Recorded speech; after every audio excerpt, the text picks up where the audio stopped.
What if I told you a billionaire is quietly tracing your bloodline right now, and your name keeps showing up in their notes?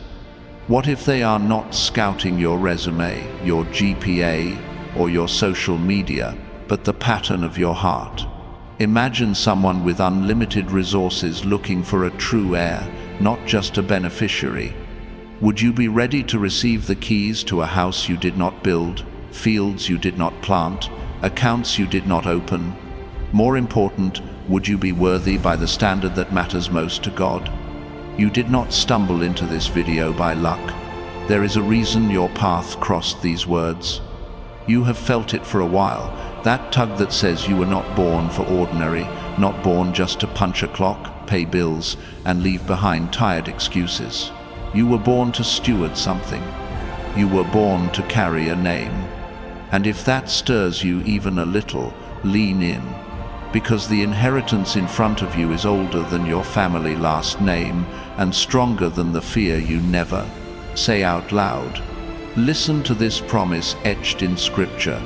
I will go before you and make the crooked places straight. I will break in pieces the gates of bronze and cut through bars of iron.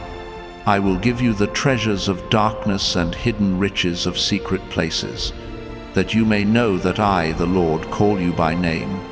Isaiah 45:2-3 paints a picture that feels almost like a treasure map written in light. It is not the fantasy of a quick payout. It is a vow from the one who owns gold and galaxies. It is God whispering, I will unlock what others cannot see, so you will know I chose you. If the billionaire in our title represents earthly wealth, the Lord stands beyond that title as source, author, and rightful owner. And then there is this, quiet but fierce. A good man leaves an inheritance to his children's children. Proverbs 13:22. That is not just about money. It is about building a legacy so solid that even your grandchildren's grandchildren feel the fruit. The Bible frames wealth as responsibility, not a trophy. It frames inheritance as a calling, not a lucky break. When you hear billionaire is investigating your bloodline, I want you to see the deeper truth. Heaven is interviewing stewards. Heaven is verifying lineage, not DNA in a lab, but covenant in your lifestyle. Think about the first names on your spiritual family tree. Abraham, called to leave comfort and walk into the unknown with a promise he could not explain to anyone at the time. Jacob, wrestling through the night, refusing to let go until blessing arrived at daybreak. 12 tribes carrying stories of rescue through deserts and seas, stumbling, repenting, rising again. This is your spiritual genealogy if you belong to Christ. This is your bloodline in the covenant. The inheritance did not begin with you, and it will not end with you, but it will pass through you if you choose to stand where heirs stand. So here is the tension that many of us feel. We live in a world that runs on speed. We scroll for hits of dopamine. We click on get-rich-quick promises like flies to blue light. We confuse attention with authority and cash flashes with calling. We treat money like savior and treat wisdom like a relic. We chase the next hack for passive income without building the character that makes income trustworthy. We memorize financial freedom quotes, yet ignore the one who gives power to create wealth and the purpose that wealth must serve. I know why this is tempting. It offers shortcuts when your soul is tired. It offers noise that drowns out silence where God speaks. But heirs do not sprint after shortcuts. Heirs carry keys. Heirs think in generations. If a billionaire looked at your bank statements, they would see numbers. God looks at your priorities and sees a map. Where you put first things first, where you obey in private, where you give when no one is counting, where you honor commitments when small compromises seem easier. Your spending is a statement of worship. Your saving is an act of strategy. Your giving is a declaration of trust. Your work ethic is a letter of recommendation written in daylight. This is not about perfection. It is about direction, about a daily tilt of the heart toward the Father who says, I will go before you. Let me slow down and ask you a question. If the call came today and someone said, "Congratulations, you have been named an heir," would your current habits hold the weight of that blessing or crack beneath it? Are you living like a receiver or a steward? Receivers celebrate today's wire transfer. Stewards design tomorrow's orchard. Receivers post the picture. Stewards pass the principles. Receivers treat wealth like weather. Stewards treat wealth like a tool in the hands of a builder who fears God and loves people. I am going to promise you something, and I want you to hang on to it. Before this video ends, I will open what I call the sacred blueprint for inheritance. It is simple, sharp, and anchored in Scripture. 7 signs that mark a true heir. 7 principles for building wealth that lasts. The signs will help you recognize who you are becoming. The principles will help you practice what you are becoming. Together, they form a map that takes you from the story you tell yourself to the story your grandchildren will thank you for. This is not hype. This is not a pitch. This is the hard, honest work of aligning your life with the kingdom. Right now, you may hear a little resistance in your head, but I have made too many mistakes. But the debt is heavy. But I have never had a mentor. If that is you, take a breath. You are in the perfect place to start. God's promise in Isaiah does not say, "I will go before the perfect." It says, "I will go before you." You, as you are today, if you are willing to walk in covenant. The bars that kept you locked in fear, He can cut them. The gates that kept you outside the opportunity, He can break them. The hidden wisdom you need for personal finance, He can reveal it in the quiet moments when your phone is face down and your heart is face up. Maybe you tried to chase wealth with hustle alone. Maybe you jumped from trend to trend, from crypto to real estate to drop shipping, and every time you felt a surge of hope followed by a slump of confusion. Make no mistake, God is not against passive income or wealth management. He is against misplaced worship. He is against building a tower to your own name while your soul crumbles. He is for your freedom. And yes, that includes financial freedom, but never at the cost of your character. True freedom is when money serves your mission, not when your mission serves money. Let me give you a picture. Imagine Abraham standing under a sky that looks like a vault of diamonds, hearing God say, "Look up, count the stars if you can. So shall your descendants be." That is not a get-rich-quick pitch. That is a covenant with vision baked in. God was telling him, "I am writing a future through you that you cannot manage with small thinking. Lift your eyes." For you and me, lifting our eyes looks like this. We do not plan only for next week's paycheck. We plan for our children's children. We do not ask, "How can I consume more?" We ask, "How can I create more value, bless more people, plant seeds that outlive me?" We do not search for loopholes to avoid generosity. We look for opportunities to make generosity our signature. If you are still here, it is because something in you knows you are part of a story that is both ancient and emerging. You are not a glitch. You are a branch on a living tree.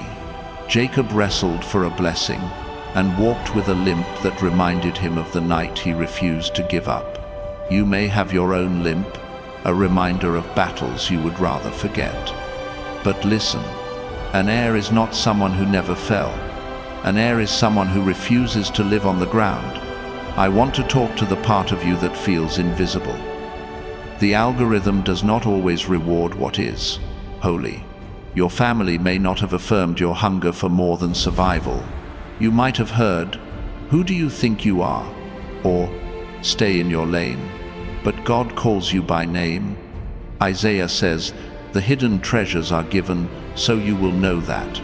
Not so others will clap for you, but so you will know you are seen." If you need to hear this in plain words, here it is.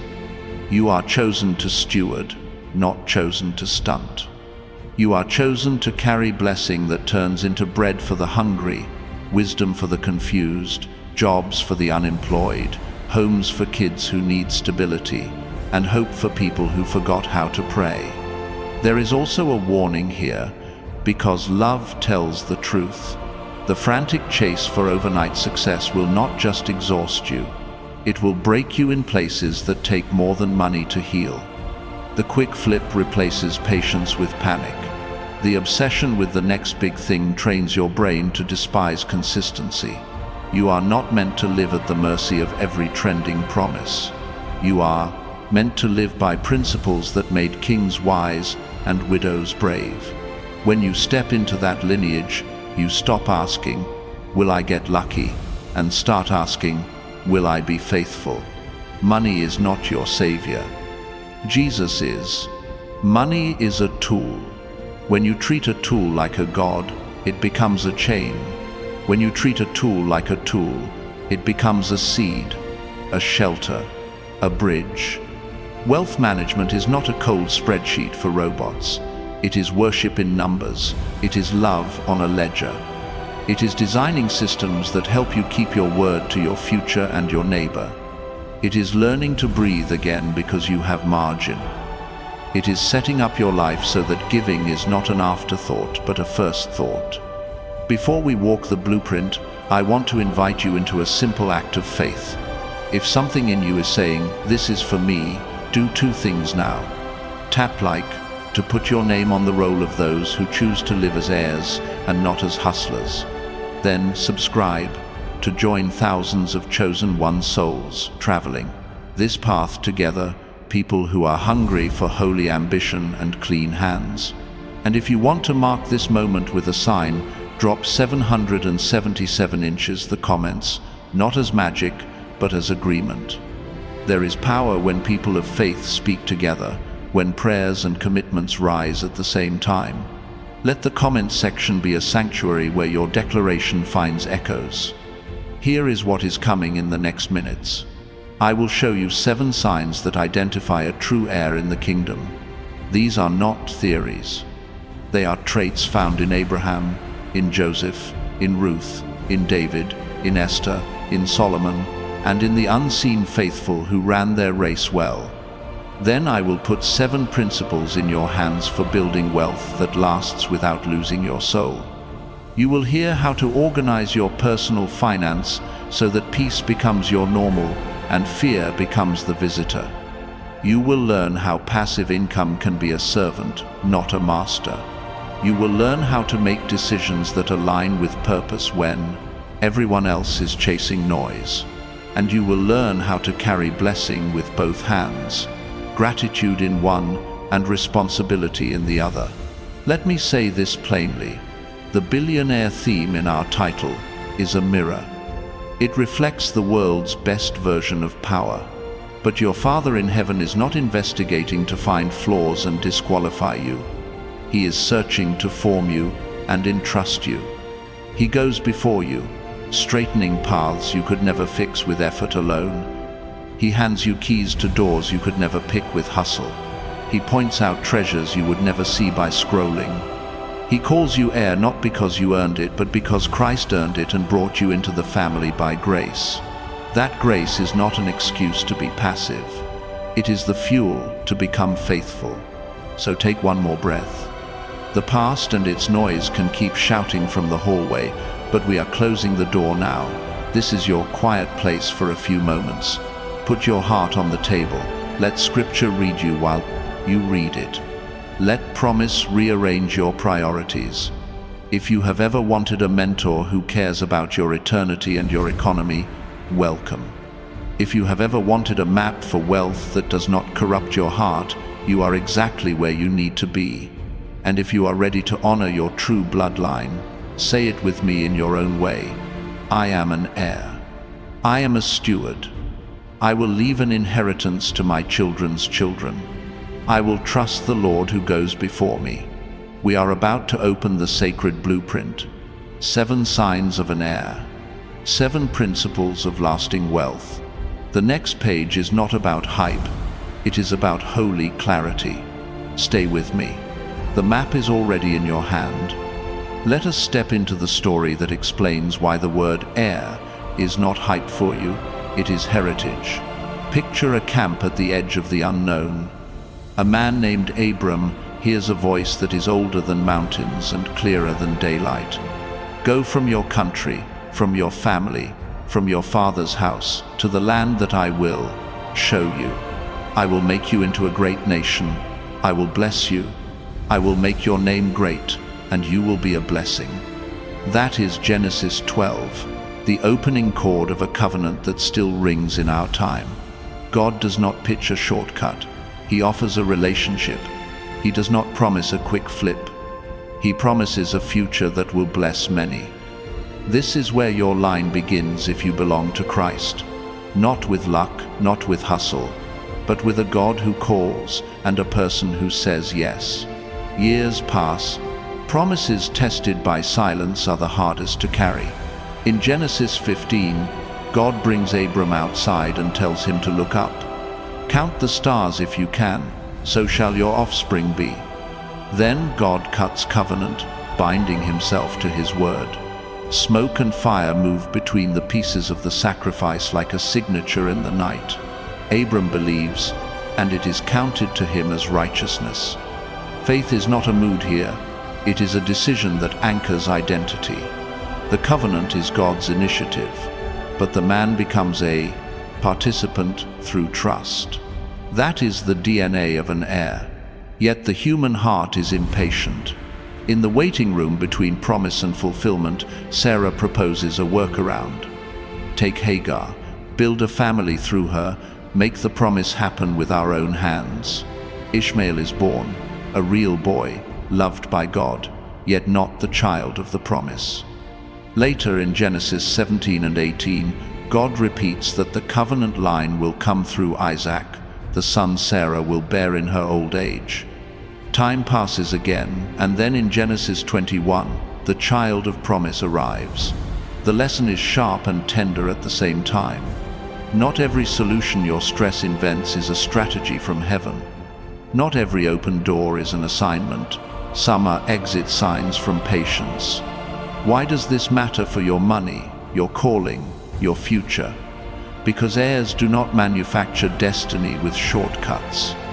Heirs receive a promise, then steward time and decisions so the promise can mature without distortion. When the culture shouts, "Do it fast," heirs learn to do it right. When fear says you will miss out, heirs remember that God does not need you to break principle in order to keep a promise. If the billionaire in our title is a metaphor for the largest supply you can imagine, God is the true and endless source. He is not interviewing you to see if you can run scams faster. He is shaping you to carry blessing clean. This is where modern life often fractures. We want wealth building, yet we are tempted by get-rich shortcuts that come wrapped in trends. We hear long-term investing, but our patience is set to the clock of social media. We like the phrase risk management, yet we treat wisdom like a brake pedal we only press after a crash. The line from Abram to Isaac to Jacob teaches a different cadence. You are not late when you are aligned. You are not missing out when you are maturing. The world rewards speed. The kingdom rewards faithfulness. Let me put this where you live. You see an opportunity that promises quick returns with little transparency. You consider debt that bends your integrity. You think about shaving the truth on taxes because everyone does. In those moments, ask the covenant question: is this Hagar or is this Isaac? Is this me forcing an outcome because my timeline is impatient, or is this God keeping his word in a way that honors both principle and people? The covenant does not only bless your bank account, it protects your soul. There is a second movement in the Abraham story that matters for heirs. Genesis 22, the testing on Mount Moriah. God asks Abraham to offer Isaac, the very promise he waited for. Abraham obeys, not with cold compliance, but with trust that God can raise the promise if needed. At the last moment, God provides the ram. The covenant is confirmed with an oath. By myself I have sworn, because you have done this, in blessing I will bless you, and in multiplying I will multiply your offspring. This scene reframes ownership. You and I are stewards, not masters. The heir holds gifts with open hands, ready to obey, ready to release, confident that God is never empty. When you hold your resources like that, even your wealth management becomes worship. Now let us translate covenant DNA into daily decisions. People ask, how do I know if I am acting like an heir? Start with pace. Heirs prefer clarity over hype. They do diligence before deals. They listen for red flags instead of silencing them. They choose long-term investing over frantic flips that depend on luck. They guard their name as the most valuable asset they will ever hold. They treat contracts like promises in public. They treat their word like a contract in private. Their budgets are not cages. They are containers that help purpose travel without spilling. What about the fear of missing out? That fear is real. You watch others post sudden wins and you wonder if patience is just a costume for hesitation. Here is the cure. The God of Genesis keeps time perfectly. When he withholds, he is not punishing. He is preparing. Isaac arrives when the conditions of the promise will make the point unmistakable. When God opens a door, you will not have to corrupt your conscience to walk through it. When he gives an idea, it will survive sober math and prayer on a quiet morning. When he nudges a move, his peace will not depend on market noise. I want to talk directly about shortcuts because they masquerade as wisdom. Bad debt that promises leverage without a plan is a shortcut. Reckless trading dressed up as hustle is a shortcut. Tax dishonesty framed as savvy is a shortcut. The covenant way chooses a different path. You learn to build margin before you build monuments. You grow cash flow you can explain before you chase a lifestyle you cannot sustain. You practice risk management by asking the Isaac question before signing. What does obedience look like here? Where is my integrity at risk? Where is my patience being tested?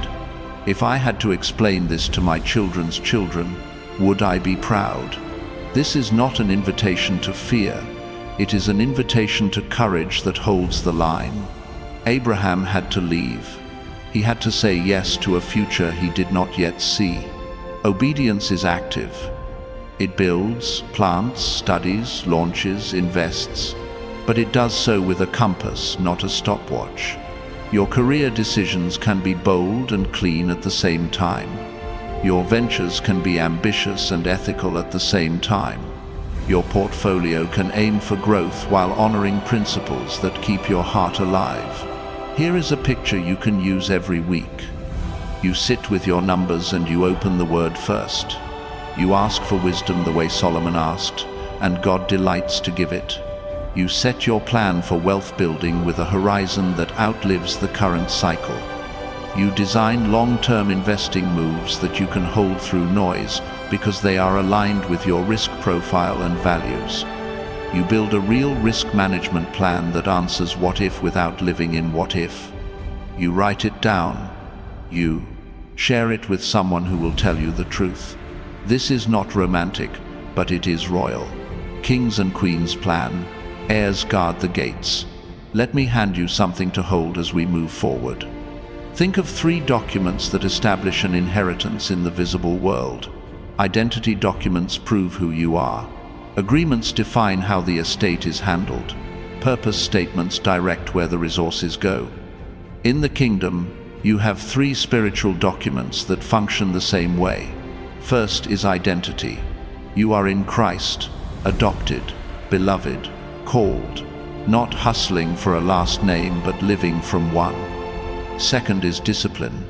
The daily agreements you keep with God and yourself, from prayer to budgeting to honest work, these are your signatures that keep the estate in order. Third is purpose. Wealth without mission corrodes. Wealth with mission multiplies. As we walk the next sections, we will develop these 3 Heir papers so they are more than slogans. They will become the way you live. Maybe you ask, how do I keep my heart steady when opportunities move fast? Practice the pause. Abraham learned that the promise is safe in God's hands, even when the clock is loud. You can learn to pause before you sign, before you borrow, before you jump. You can sleep on it, pray on it, counsel on it. Wise decisions look boring on camera. They look beautiful in 10 years. This is the rhythm of heirs, not paralyzed by analysis, not energized by panic, but led by peace and principle. Here is one more layer of comfort. God blessed Ishmael, though the covenant did not run through him. That means your past detours do not disqualify you from future obedience. God can redeem your missteps and still bring you into alignment. If you have taken shortcuts, bring them into the light. Clean up what you can, learn, repent, forgive yourself, and move. The covenant is strong enough to hold you and strict enough to shape you. Now breathe. You belong to a line that began intense under starlight and is still expanding in hearts that say yes. The billionaire metaphor is our way of imagining scale, but your father is far more. He is not calculating whether you are useful yet. He is forming you to be faithful.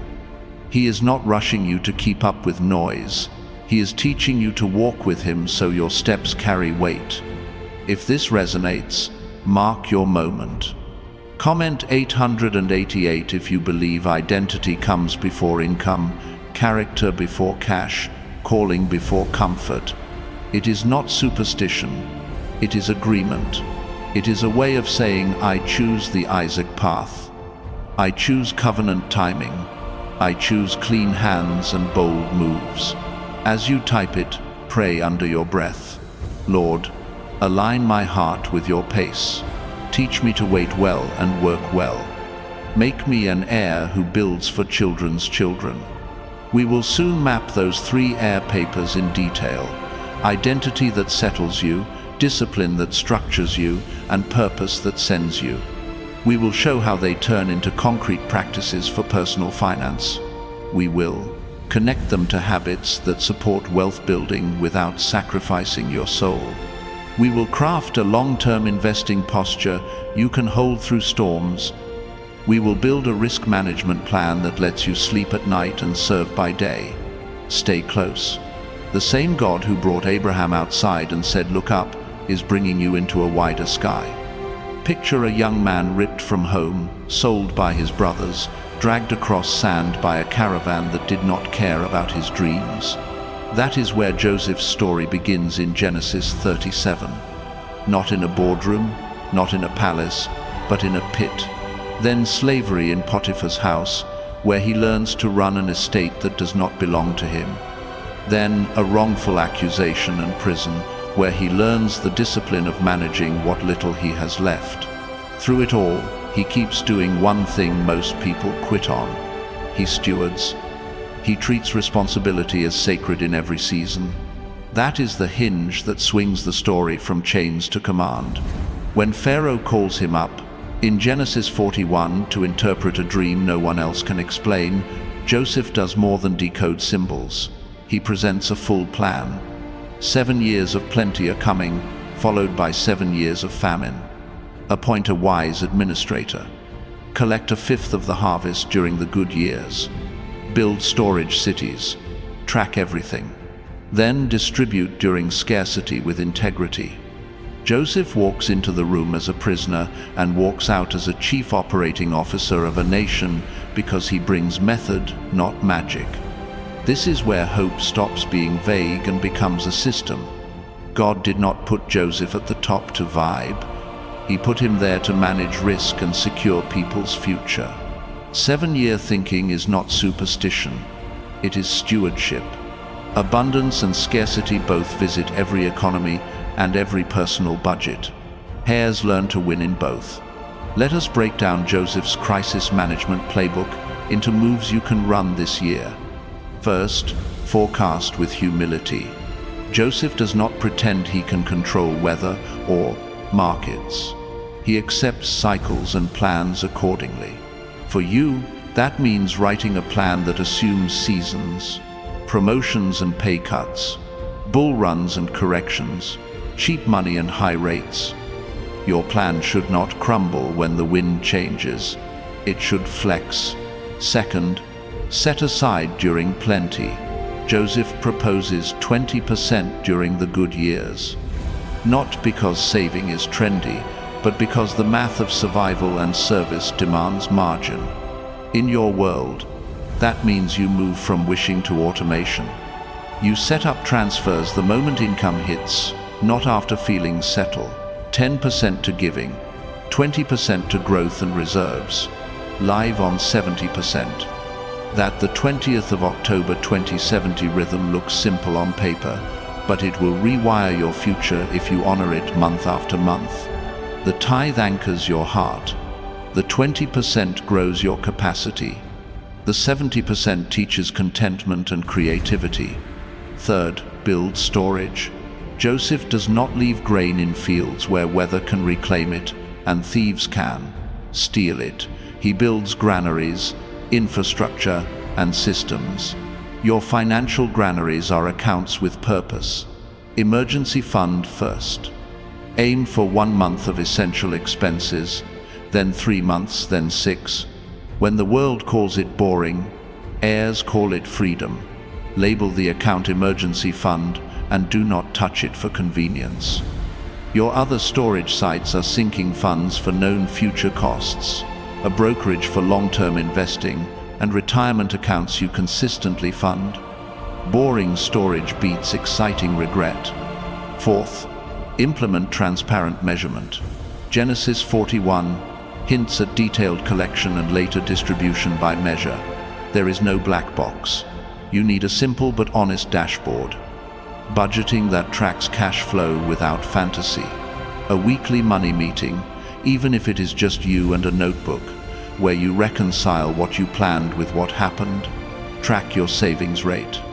Track debt payoff. Track giving. Track net worth quarterly. Not to worship numbers, but to tell the truth. Light heals what secrecy keeps sick. Fifth, separate duties to prevent corruption. Joseph appoints overseers and sets structure. That is how you keep the storage from becoming a slush fund. In your life, add friction where temptation lives. If you overspend online at midnight, remove saved cards and use a debit for discretionary categories. If you mix business and personal money, open separate accounts. If you co-manage money in a family, define roles and write rules together. Guard the gates, because pressure will test your promises. Sixth, design distribution rules before crisis hits. Joseph is not making it up in the famine. He already has a rationing system. You need a crisis playbook on paper. If income drops, what gets cut first? What subscriptions vanish? What percentage of side income goes to emergency fund? What investments you pause and which ones you keep because they are part of your long-term plan? Decide now. Crisis is a bad time for brand new wisdom. Seventh, keep purpose in the center. Joseph's plan does not just save Egypt. It feeds nations and reconciles a family. Money without mission becomes a magnet for fear. Money with mission becomes an instrument for mercy. Put your purpose where you can see it. Feed your family with dignity. Fund good work. Build jobs. Support your church and community. Let generosity be a line item, not a leftover. Now let us get practical and granular, because you asked for a roadmap, not poetry. Start with a 7-part budget that mirrors Joseph's 7-year idea in microform. 1. Giving. 10% off the top sets your heart right. 2. Essentials. Housing, food at home, utilities, transportation, insurance. 3. Growth. Long-term investing and retirement. 4. Reserves. Emergency fund and sinking funds. 5. Debt payoff. Target high-interest balances with intensity. 6. Opportunity. Money set aside for skill building, certifications, tools that expand income. 7. Overflow. This account funds spontaneous generosity or accelerates goals when a surplus appears. Those 7 categories turn noise into order. They help you see where your money hides and where your future grows. Couple that with the 20th of October 2070 rule, and you have a skeleton that stands up in real life. 10% giving, 20% to a combination of growth and reserves, live on 70% for everything else. If 70 feels tight right now, do not quit. Scale toward it with a glide path. Trim lifestyle creep. Negotiate bills. Increase income with a targeted side project that fits your season. The aim is not perfection in 30 days. The aim is direction that compounds over 30 months. Where does an emergency fund fit? Front and center. Build it before you brag about investing.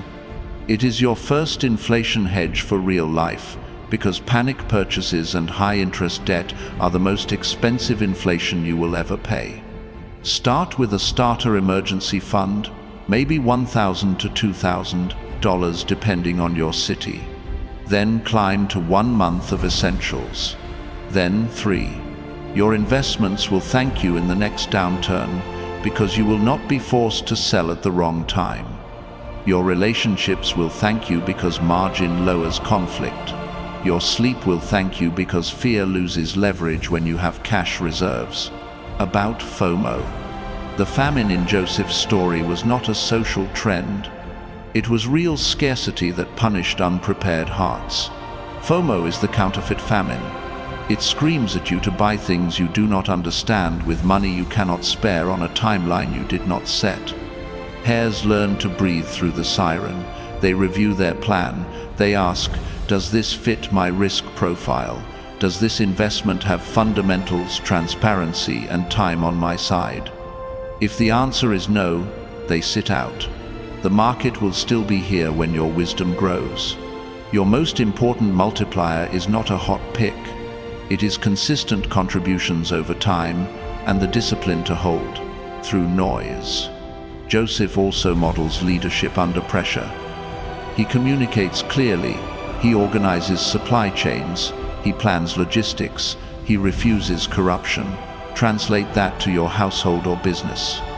Communicate goals openly. Organize your bill pay process. Automate what can be automated. Audit what needs human eyes. Refuse the little lies that rot trust. If a deal requires you to become someone you would not want your child to copy, it is not your deal. I want you to hear this if you are starting from behind. Joseph began the chapter with a record he could not defend. He did not have connections at first. He had character, competence, and the presence of God. He did not wait for the palace to begin stewarding like a manager. He practiced in small rooms. He practiced with other people's resources. He practiced when no one was taking notes. That is how you build the muscle you will need when responsibility scales. If you are in a season that feels like Potiphar's house or even a prison, do not waste it. Learn operations. Learn record keeping. Learn to run a team of 2 like it is 20. God promotes people who treat hidden seasons like rehearsals, not like punishment. Now, let me package this into a routine you can run every month. Week 1, money meeting. Review last month's cash flow. Adjust the 7-part budget. Fund giving and reserves first. Week 2, systems check. Automation still running. Subscriptions trimmed. Price shop insurance annually. Week 3, growth focus. Contribute to long-term investing. Check asset allocation, not to tinker daily, but to confirm you are aligned with your horizon and risk. Week 4, purpose push. Give, mentor, serve, or build something that blesses others. That rhythm turns theory into muscle memory. Here is a mindset line that will serve you for decades. Store in plenty, share in famine. In good times, you do not loosen discipline. You increase it because future you will need today's faithfulness. In hard times, you do not hoard from fear. You follow your plan, and you share because generosity in scarcity shines like a lighthouse. This is not naive. It is strategic love. Remember, Joseph's system saved not only his boss, but his brothers who betrayed him. Your preparation will bless people who once misunderstood you. Before we move on, I am going to make you a promise and a challenge. The promise is that you do not need perfect circumstances to run Joseph's playbook. You need consistent obedience and simple tools. The challenge is this. For the next 90 days, live the 20th of October 2070 rule. Build a starter emergency fund. Set up your 7-part budget. Refuse FOMO moves. Increase income with one practical step. If you will do that, you will be shocked how fast peace begins to return. Cash flow clarity replaces confusion. Your calendar starts to align with what matters. Your giving feels joyful again because it is planned, not squeezed. In the next section, I will hand you Joseph's 7-step checklist in plain language. It will read like a 1-page operating manual you can stick on a fridge or a dashboard, covering forecasting, reserves, storage systems, measurement, governance, distribution rules, and purpose alignment.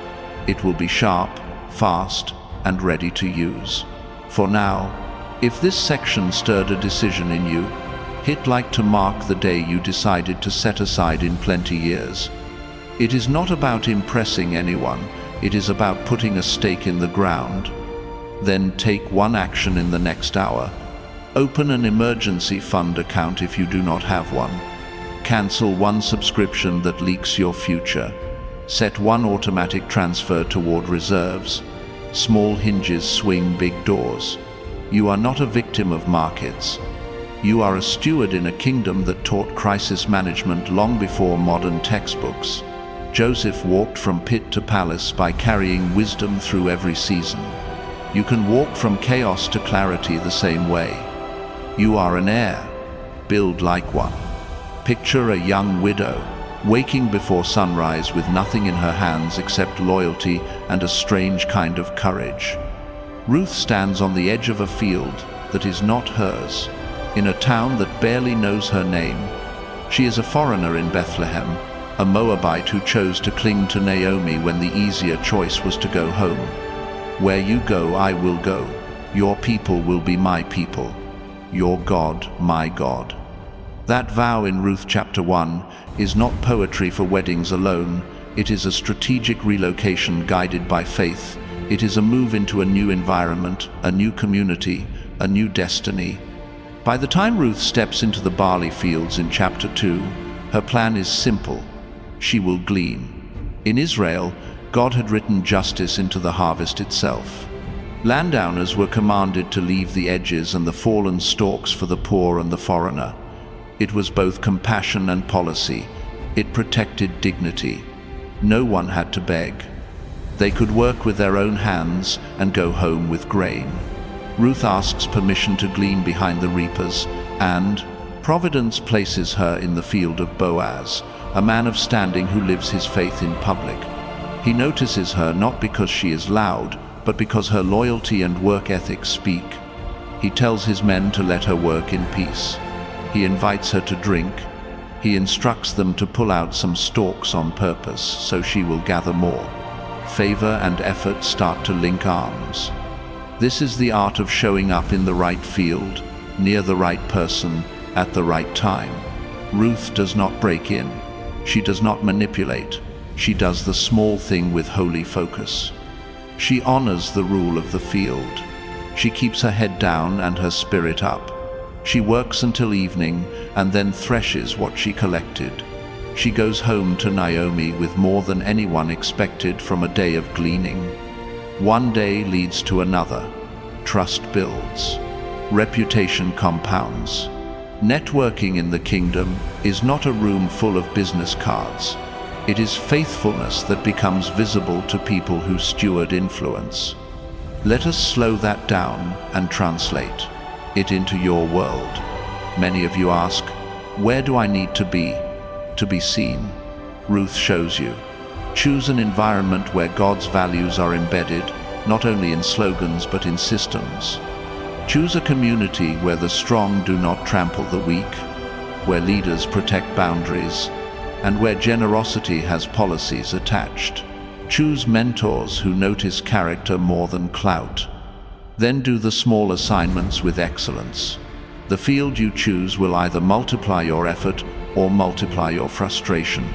Opportunity cost is real. Time in the wrong field drains decades. Time in the right field compresses years into seasons of growth. Ruth also teaches the patience of proximity. She does not rush to the center. She begins at the edges where the law of gleaning lives. The edges are where hungry people gather and where humility learns to breathe. Some of you are despising the edge because you think visibility is only in the middle. Hear me. Excellence at the edges often writes your invitation to the center. Ruth's edge work is what Boaz sees. Her grit, her kindness to Naomi, her steadiness. He speaks blessing over her and quietly instructs his team to make room. That is how real mentorship begins. Not with a pitch, but with a pattern that gets noticed. There is a second layer here that matters for career development. Ruth is not merely grabbing what falls. She is learning a system. She is learning where the reapers move, where the bundles land, how to gather efficiently, when to rest, how to carry more without losing strength. Every field has a rhythm. Every industry has a cadence. If you will hold your pride long enough to study the rhythm, you will increase your output without burning out. You will become valuable because you understand flow, not only tasks. The gap between ordinary and exceptional is often pattern recognition. Now look at Boaz. He is a landowner with wealth and workers, yet he is present in his field. He knows his team. He greets them with the Lord, be with you. And they answer, the Lord bless you. Culture is set in daily greetings long before it is written in handbooks. Boaz models a leader who builds structure around compassion. He enforces boundaries so Ruth is safe. He adds margin so Ruth is fed. He does not turn mercy into chaos. He turns mercy into policy. That is what godly leadership looks like. If you lead, build companies and teams that leave edges. Design gleaning lanes in your budgets and calendars. Leave capacity for mentorship. Leave time to walk the floor and see the people who make your results possible. By the time we reach Ruth chapter 3, Naomi counsels Ruth to approach Boaz with dignity and clarity at the threshing floor. It is not seduction. It is covenant language. Spread your garment over me, for you are a kinsman redeemer. She is asking for covering, for legal redemption of the family line. Boaz responds with honor. He protects her reputation by sending her home before dawn and by giving grain to Naomi. He moves to settle matters formally at the city gate, where transactions and witnesses are gathered. This matters. Destiny is confirmed in daylight with witnesses, not in shadows with rumors. If you want your next role or partnership to last, bring it to the gate. Put it in writing. Invite accountability. The right mentors honor the process. The wrong ones push you to cut corners and hide steps. Ruth chapter 4 brings the payoff. Boaz redeems the land and marries Ruth. The women bless Naomi. Ruth gives birth to Obed, who will be the grandfather of David and a branch in the line that leads to Jesus. From gleaning at the edges to becoming part of a king's family tree. That is what happens when a heart chooses the right field, honors the right people, and moves at the right pace. None of this could be scripted by a get-rich shortcut. It was the slow art of participating in God's order. Let us turn this into principles you can run on Monday morning. First, Pick your field on purpose. Your environment will either amplify your calling or suffocate it. If you work in a place where compromise is rewarded and compassion is mocked, you will waste energy defending your conscience instead of developing your craft. Start scouting fields where the owners are present, where policies reflect care, where results and righteousness are both valued. If you cannot switch fields yet, build a bridge, upgrade your skills, build relationships with integrity. Use evenings to educate yourself so you can exit wisely. Networking is not collecting contacts in a panic. It is building credibility in a community that shares your values. Second, honor the law of gleaning in your life. Leviticus taught owners to leave the edges. Translate that into your calendar and finances. Leave margin in your schedule so you can serve without resentment. Leave financial edges for generosity and for those learning to stand. If you mentor, do it on purpose. If you are being mentored, show up on time, bring your notes, ask clear questions, act on the counsel, report back with results. Mentorship thrives where gratitude and action meet. Third, master small assignments. Ruth did a small job so well that leaders noticed. In career development, nothing advertises your future like excellence in the present. Answer messages with clarity. Deliver projects when you said you would. Own mistakes and fix them fast.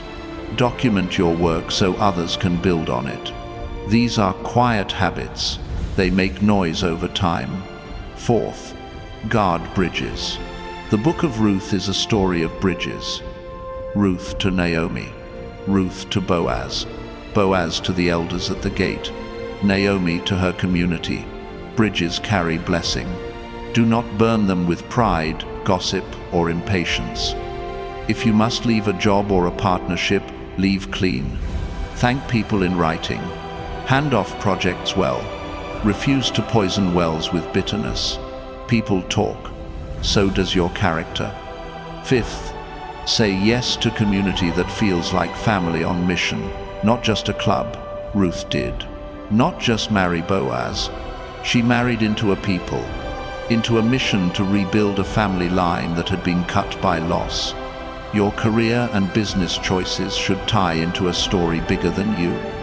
That is how you keep your soul while you scale. I want to tackle a hard truth.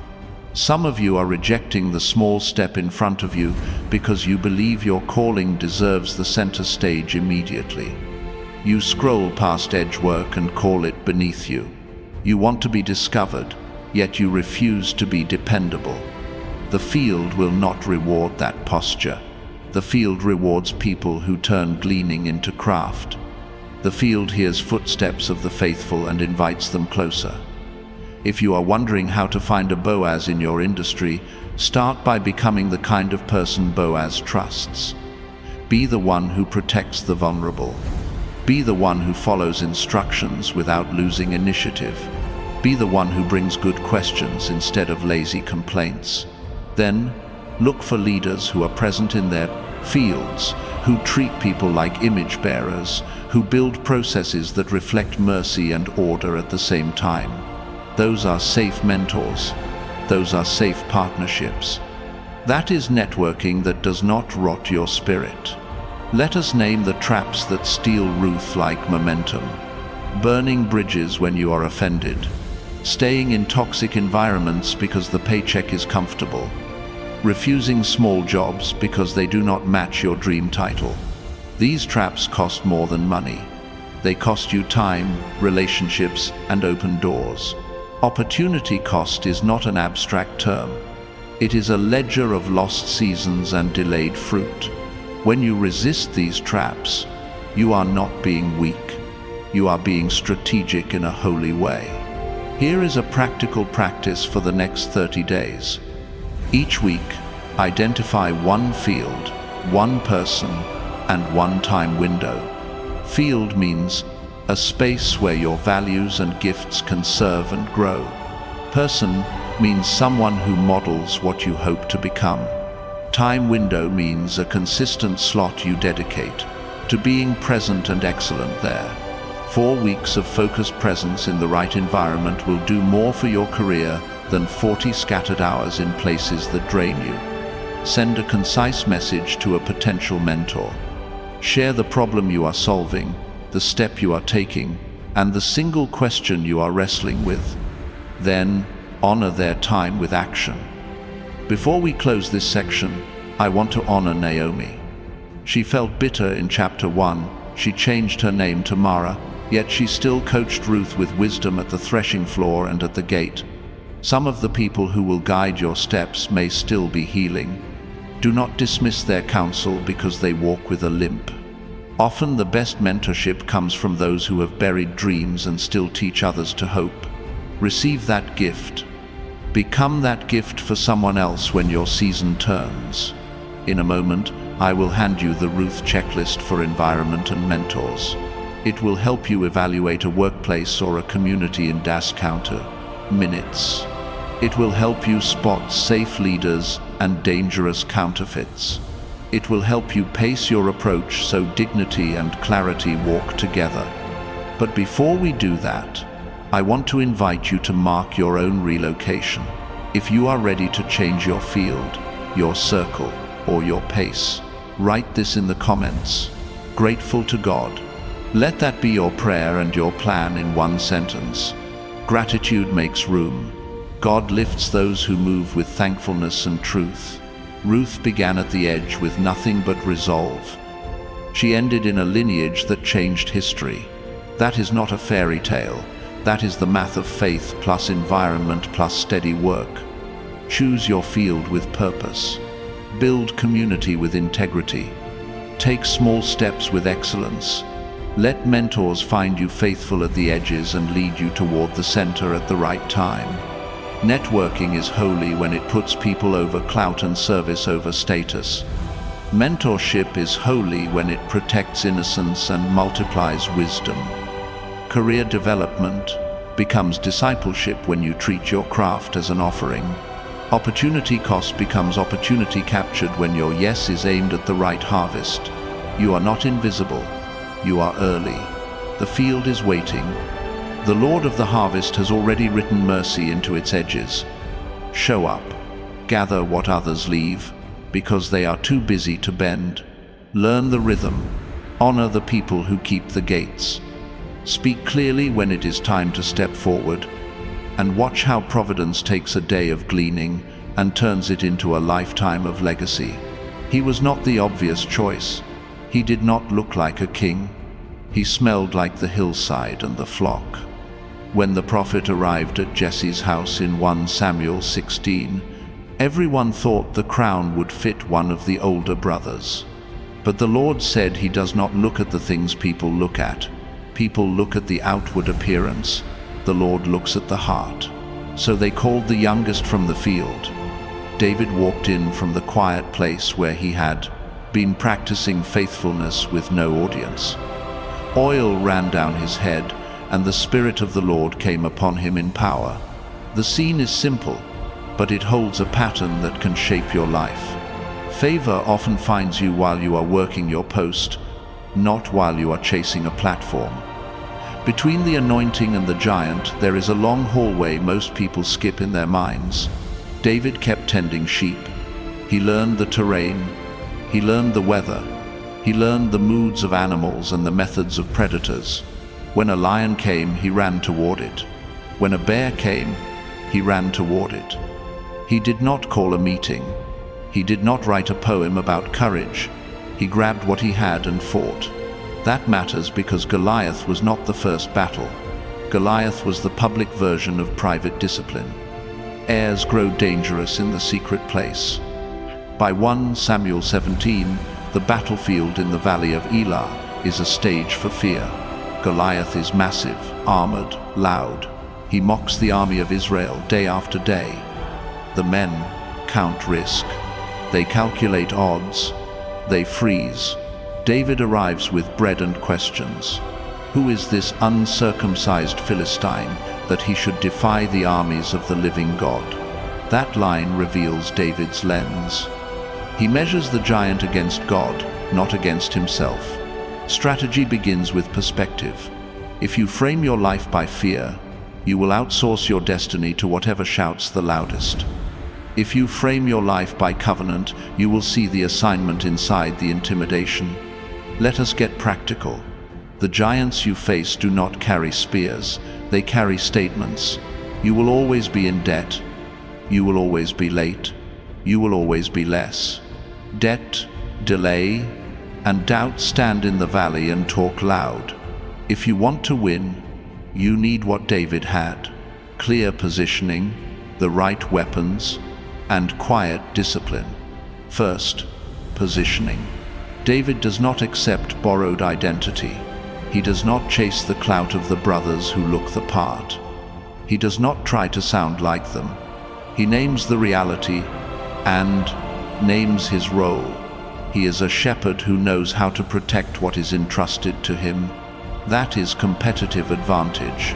It is not pride. It is precision. In your world, positioning means defining your lane before you run. If your giant is debt, your lane is cash flow clarity. If your giant is procrastination, your lane is calendar truth. If your giant is low confidence, your lane is skill stacking that compounds until your work speaks. You do not fight every battle. You fight the one you are built for right now. Second, weapons. Saul tries to dress David in royal armor. It looks impressive. It is not his. David walks in it for a moment and says he cannot go with these. He takes it off. He picks up his sling, the tool he has trained with in private, and selects 5 smooth stones from the brook. The lesson is not romantic, it is surgical. Do not wear gear that slows your obedience. Do not copy tactics that do not fit your hands. In money terms, that means you do not imitate a guru's complex strategy when your real edge is simple consistency. You do not adopt a business model because it is trendy if your gifts live elsewhere. You do not pretend to like chaos if your power is process. The right tools amplify you. The wrong tools advertise someone else. Third, discipline. The sling only works because David had hours of repetition behind trees and under stars. Quiet reps built public confidence. That is why productivity is not a vibe word. It is a way of life in hidden rooms. Your calendar from Monday to Friday is not random. It is the forge. 30 focused minutes on craft each day meaningfully outruns a weekend binge twice a month. Sleep like a serious person. Eat like energy will be required. Schedule your studying. Cancel what drains courage. People will call that boring. Goliath will call it fatal. David steps into the valley and does something leaders always do when the moment comes. He speaks to the moment before he moves. You come to me with sword and spear and javelin. I come to you in the name of the Lord of hosts. Today the Lord will deliver you into my hand. That is not chest beating. That is covenant language. Then he runs toward the giant. He does not wait for the problem to set the pace. He sets the pace with a step of faith and an action he has already practiced. Translate this to your giants. Your loan balance is shouting. Your calendar is a mess. Your self-talk is a bully. Stop giving the problem your microphone. Speak a specific truth every morning and then move into action. I am an heir. I am a steward. I will pay this down with discipline. I will put first things first. I will give and save before I spend. I will study before I scroll. Then run toward one task that moves the needle. Call the creditor and lower the rate. Set up automatic transfers. Block 90 minutes for deep work. Book a skill course and finish the first module tonight. The stone only flies when you swing. Let us extract the core lessons sitting in this story and press them into the shape of your daily life. Identify your edge. That is your competitive advantage. For David, it was a sling and a shepherd's reflex. For you, it might be pattern design, story, code, logistics, relationships, or sales. Whatever it is, double down until mastery appears. Say no to costumes. When a path asks you to abandon your edge to perform for applause, walk away. Skill stacking matters. Stack one core skill with a complementary second and a rare third. The combination becomes your sling. A marketer plus data literacy plus public speaking. A developer plus product sense plus negotiation. 3 strong strands pull giants down. Resist the culture of hurry and glitter. Hype will try to sell you someone else's armor every week. It will press you to perform a brand. Refuse. Retreat to your field and get strong where eyes are few. When the valley calls, you will be ready and calm. There is a peace that sits on people who have trained in private. They are not faking courage. They have history with hard things. They have killed lions in the dark. Here is how that maps onto money. You do not buy every tool or course. You pick the ones that sharpen your sling. You do not chase every asset. You build a portfolio you actually understand and can hold. You do not copy a lifestyle that bleeds cash. You design a life that fuels your mission. That is productivity with a soul. It is not just doing more. It is doing what matters at the right time with the right energy. Now, about those 5 stones. In a few minutes I will hand you David's 5 stones as 5 financial habits that fit real life. They will be simple, repeatable, and strong. One will target budgeting as a daily touch, not a monthly guess. One will automate saving and investing so the good days do not depend on willpower. One will attack debt with concentrated force. One will schedule skill stacking so your income grows for reasons bigger than luck. One will protect your morning. Focus so distraction cannot own your day. 5 stones, 5 habits, 1 sling called consistency. Before we get there, let me talk to the part of you that keeps copying others because you are afraid your way is too small. Saul's armor will always look bigger. It will always be expensive. It will always be shiny. It will make you feel safe and slow at the same time. Your sling will feel humble. It will feel light. It will feel fast. The outcomes will feel like miracles to others and like muscle memory to you. That is how it should feel when obedience meets design. Your giant is not invincible. It is just loud. Debt can be moved. Procrastination can be retrained. Confidence can be rebuilt through evidence. As you write down wins, your brain learns a new normal. As your cash flow turns from chaos to clarity, your chest loosens. As you practice deep work, your output multiplies without stealing your peace. This is how freedom begins in ordinary rooms. Do not despise the shepherd, field you are in right now. That boring job is teaching you tempo and responsibility. That quiet season is building your ear for God's voice and your eye for detail. That small team is forcing you to wear multiple hats and build real competence. Many palace people fail because they never learned to carry weight when no one was clapping. They can pose, but they cannot protect. You will protect because you practiced. Here is a 30-day training schedule to get your sling hand strong.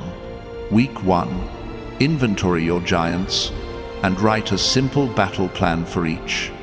Week 2, carve a daily power hour where you do important work before urgent noise. Week 3, choose 1 skill and stack 30 minutes a day on it. Week 4, run your money rhythm every morning for 10 minutes. That is not theory. That is a repeatable groove that lifts your whole life. If you want a community to do it with, subscribe now to join thousands of chosen one souls who are running this plan together. You will not be alone in the valley. You will hear footsteps beside you. Let me leave you with the image that never gets old. A shepherd boy starts running toward a giant, sling spinning, faith blazing. He is not running blind. He is running with history. He is running with the memory of a lion's roar going silent. He is running with the memory of a bear's charge collapsing. He is running with the memory of oil flowing and a promise spoken in a small house when no one thought he was the one. That is you. You have history with God. even if you count it in small moments. You have wins that you have forgotten to name. Name them. Let them train your confidence to aim straight. When your moment comes, you will not need to look like anyone else. You will not need to sound like anyone else. You will not need to carry what does not fit. You will stand where heirs stand. You will speak what covenant says. You will swing what training has made true.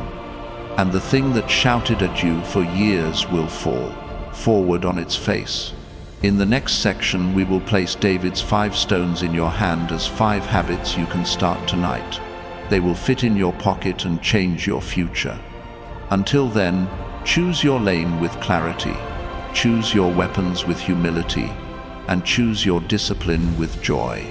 Giants are loud. Heirs are louder in the way they live. There is a moment in every calling when promotion stops being a wish and becomes a weight.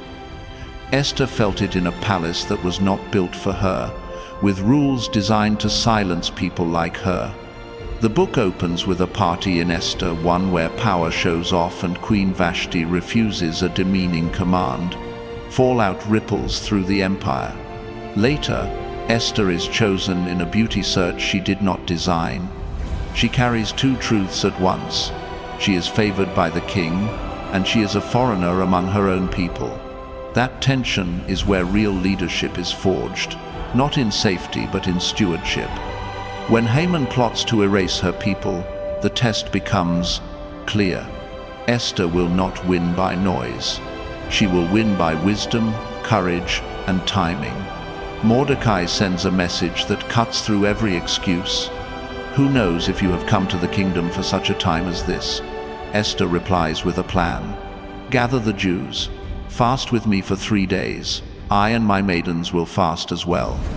Then I will go to the king, which is against the law, and if I perish, I perish. This is the first pillar of her playbook. Preparation that looks like stillness. She does not rush to plead before she aligns her heart. She quiets appetite to hear clearly. 3 days where emails wait, where meetings rest, where soul and strategy sync. Call it the 3 days of quiet. In your modern world, it is the discipline to pause before high-stakes conversations. It is fasting from noise, from comparison, from constant input, so your words carry weight when you finally speak. On the 3rd day, Esther goes in. The risk is real. If the king does not extend the scepter, she dies, he does. She breathes, she does not dump her case in a panic. She invites him and Haman to a banquet. There she builds rapport and confirms favor. She asks them to return the next day for another banquet. She is pacing the negotiation. She is honoring the setting. She is letting timing do work that words alone cannot do. This is strategic communication. It is learning to feel the room and speak to the moment, not just to your emotions.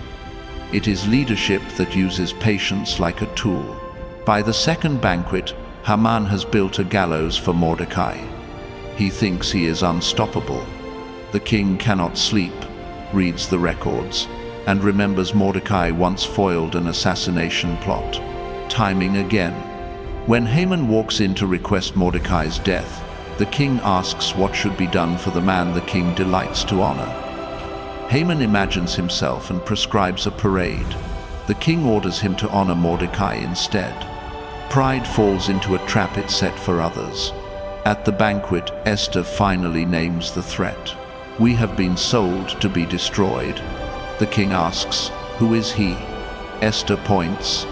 The adversary and enemy is this wicked Haman. The arc turns. Haman is executed on his own gallows. A counter-edict empowers the Jews to defend themselves. Deliverance becomes law in daylight. What do we learn for our boardrooms, ministries, and homes? First, preparation is not lack of faith. It is the proof that you value the outcome more than the performance. Esther rehearsed courage for 3 days in silence. She aligned team and timeline. She brought her whole self under God before she brought her case before a king. You can do the same. Before the pitch, the review, the tough talk, fast from distraction. Journal the purpose.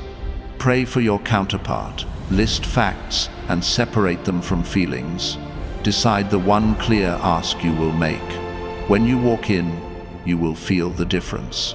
Calm endurance reads as authority. Second, timing is a lever.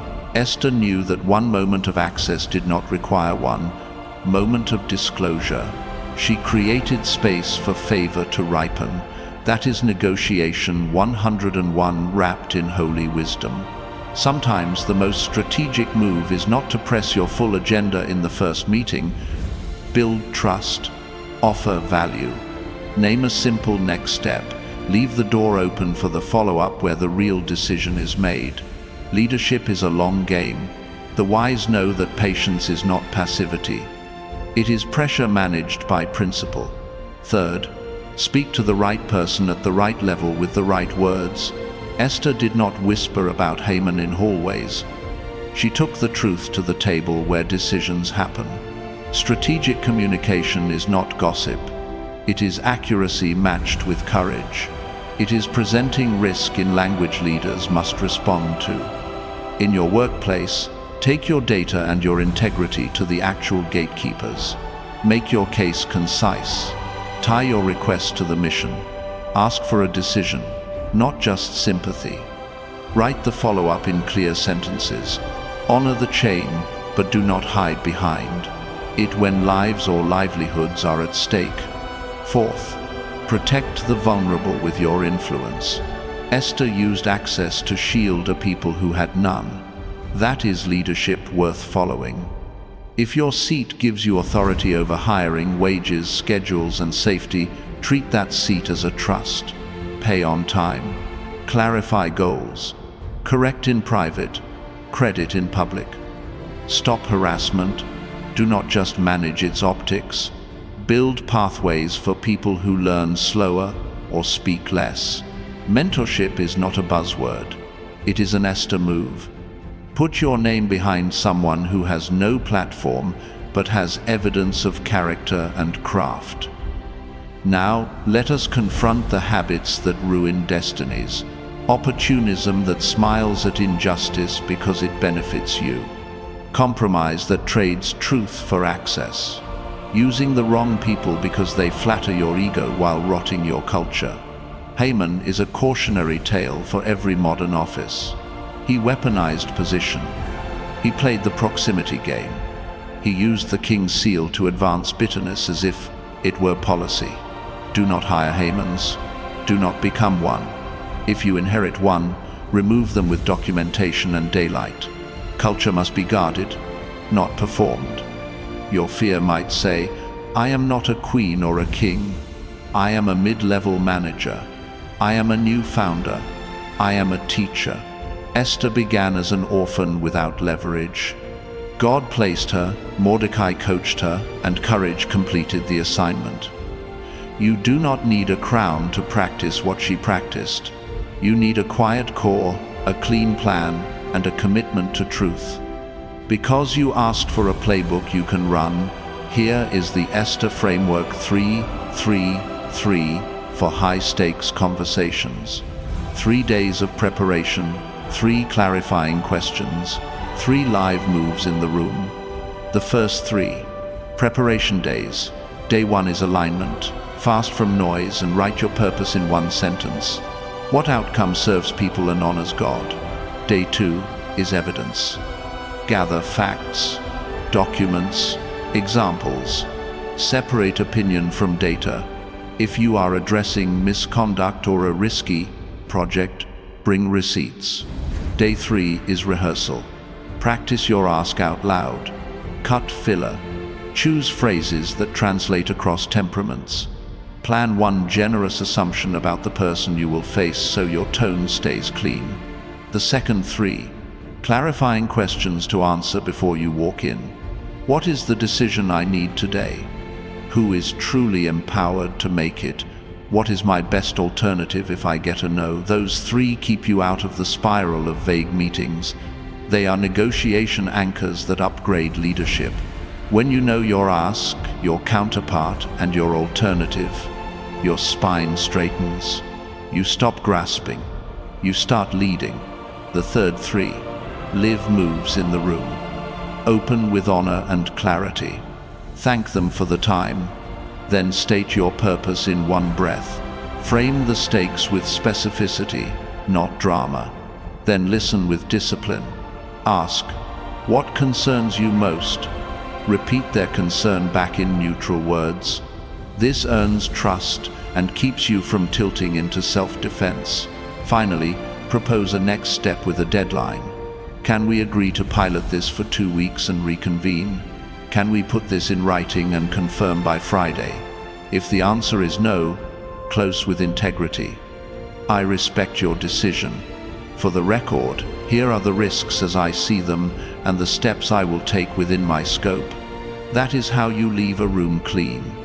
You might ask, how do I manage political risk at work without becoming political? Use the gate model we saw in Ruth and in Esther. Do business at the gate in daylight. Keep minutes. Put agreements in email. Confirm scope. Praise publicly and be precise. Correct privately and be direct. Document what matters. So, truth has a trail. This protects you, your team, and your mission. It is not paranoia. It is stewardship. There is one more piece: courage under pressure. Esther did not perform bravery. She prepared for it. Fasting toned her inner life. Counsel from Mordecai clarified her judgment. Timing protected her message. You can build that same core. Take one morning each week to fast from noise. No social apps, no news. Read a psalm. Pray for those you lead and those who lead you. Ask for God to make you a safe person to confide in and a strong person to rely on. Leadership is not title deep, it is character deep. Your influence is not just about getting a raise or closing a deal. It is about building a culture where the weak are not exploited and the strong are not flattered into blindness. It is about negotiation that seeks mutual good, not quick wins that poison trust. It is about strategic communication that names harm without dehumanizing people. It is about choosing the time to speak so your words are arrows of light, not sparks that burn the wrong thing.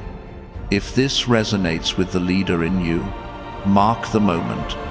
Comment 777 if you commit to use your influence to defend the weak, to prepare in quiet before you speak in public, and to take conversations to the right table at the right time. Not as a ritual, but as agreement. Let it be your first small act of courage today. We will keep building this playbook. You will learn to use the 3-3-3 framework in performance reviews, vendor negotiations, board updates, and conflict resolution without losing your soul. You will see how honor and clarity work better than flattery and spin. You will practice leadership that remembers the orphan, respects the gate, and tells the truth even when it shakes. Esther turned access into protection. You can do the same in your lane. Quiet first, facts next, courage on time. A young king kneels in a night lit by fire and prayer. He is new to the throne, untested, aware of his limits. At Gibeon, the Lord appears to Solomon in a dream and says, "Ask what I shall give you." Many would ask for long life, or enemies erased, or wealth that never ends. Solomon asks for a listening heart, wisdom to govern well, to discern between right and wrong for a great people. That is 1 Kings 3. God is pleased, because he asked for wisdom instead of riches or revenge. God grants him wisdom and adds wealth and honor as a byproduct. The order matters. Wisdom first, then resources. The story sets a law under your feet. If you ask for the right thing, you will be able to handle the many things. Later, Solomon writes sayings that pulse like a metronome for builders. Wisdom is better than gold. Understanding is better than silver. She is more precious than rubies, and nothing you desire compares with her. That is the music of Proverbs. He also writes in Ecclesiastes with weathered honesty. He tested projects, pleasure, and power, and found that without God, even success tastes like vapor. He is not bitter. He is honest about the emptiness of gain without meaning. The same hands that built house after house for kings knew that only a heart trained by wisdom can carry blessing without breaking. This is the turn many of you need. You fear that wealth will swallow your soul because you have watched it happen to others. You have seen people trade prayer for performance, family for applause, and integrity for a week of headlines. Hear this. The cure for that fear is not avoiding success. The cure is asking for the right gift first. Wisdom that tells the truth to your desires. Wisdom that puts God on the throne of your decisions. Wisdom that measures good by more than profit. Solomon's request was not a poet's flourish. It was a leader's operating system. He knew that when the hard case arrives and two voices sound right, only a listening heart can separate appearance from truth. That famous judgment with 2 women and 1 child is not just a story about insight. It is a model for modern decisions that sit in gray zones. Do not be impressed by noise. Find the cut that exposes reality, then act with courage and compassion. Let us speak plainly about the traps. Making money a god you run to for identity. Chasing status symbols and calling it vision. Choosing partners because they flatter you, not because they fear God.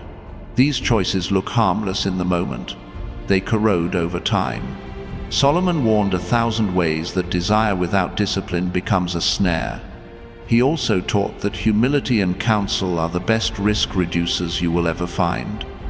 In a world that celebrates solo genius, Scripture celebrates wise teams and slow counsel. Apply this to how you build and invest. Before ROI analysis, do reality analysis. Who am I before God? What am I assigned to build in this season? What outcome serves people and pleases the Lord? Then evaluate returns. There is nothing holy about sloppy numbers. Wisdom does due diligence. Wisdom tests assumptions. Wisdom asks what could break and how we would respond. Wisdom refuses to baptize greed with spiritual language. Ethical investing is not a brand stunt. It is alignment between your portfolio and your purpose, so your profit does not punish your neighbor. You asked for a way to pick projects without losing your soul. Here is the Solomon's Scorecard, 7 criteria you can apply before you sign. Work through them slowly with a clear head and a clean conscience. First, mission alignment. Does this project serve the purpose God has put in your hands, or is it a detour that flatters your ego? If it does not advance the mission, it is a cost, no matter how big the paycheck sounds. Second, character integrity. Do the people leading this pass the daylight test? Do they tell the truth when it hurts? Do they treat the weak with care and the strong without flattery? If integrity is unclear, your risk is higher than any spreadsheet shows. Third, justice and common good.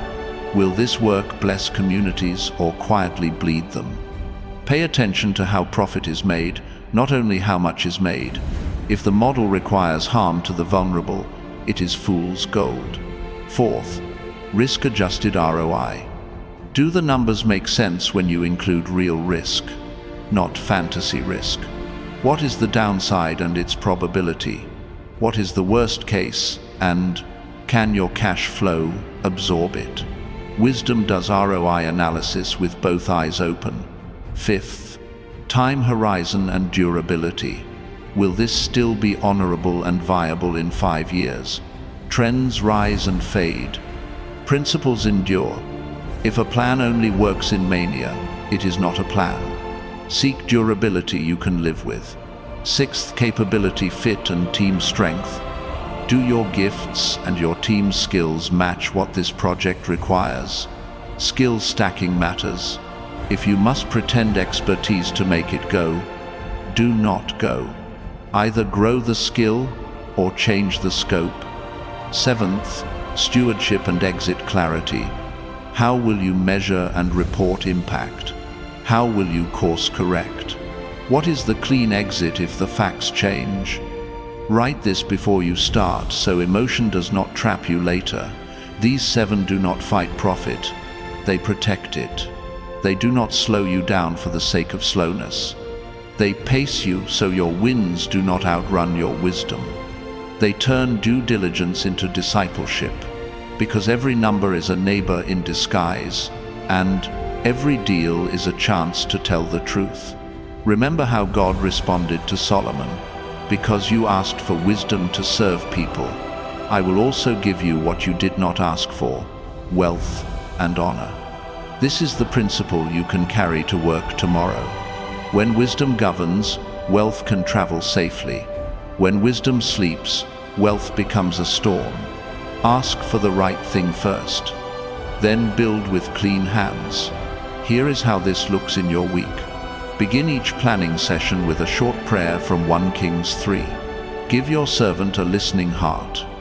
Open your notebook and write your top decisions. Apply the scorecard line by line. On ROI analysis, run 2 cases beyond the base case. On due diligence, call references others ignore. On ethical investing, filter out what violates your conscience, even if the yield looks sweet.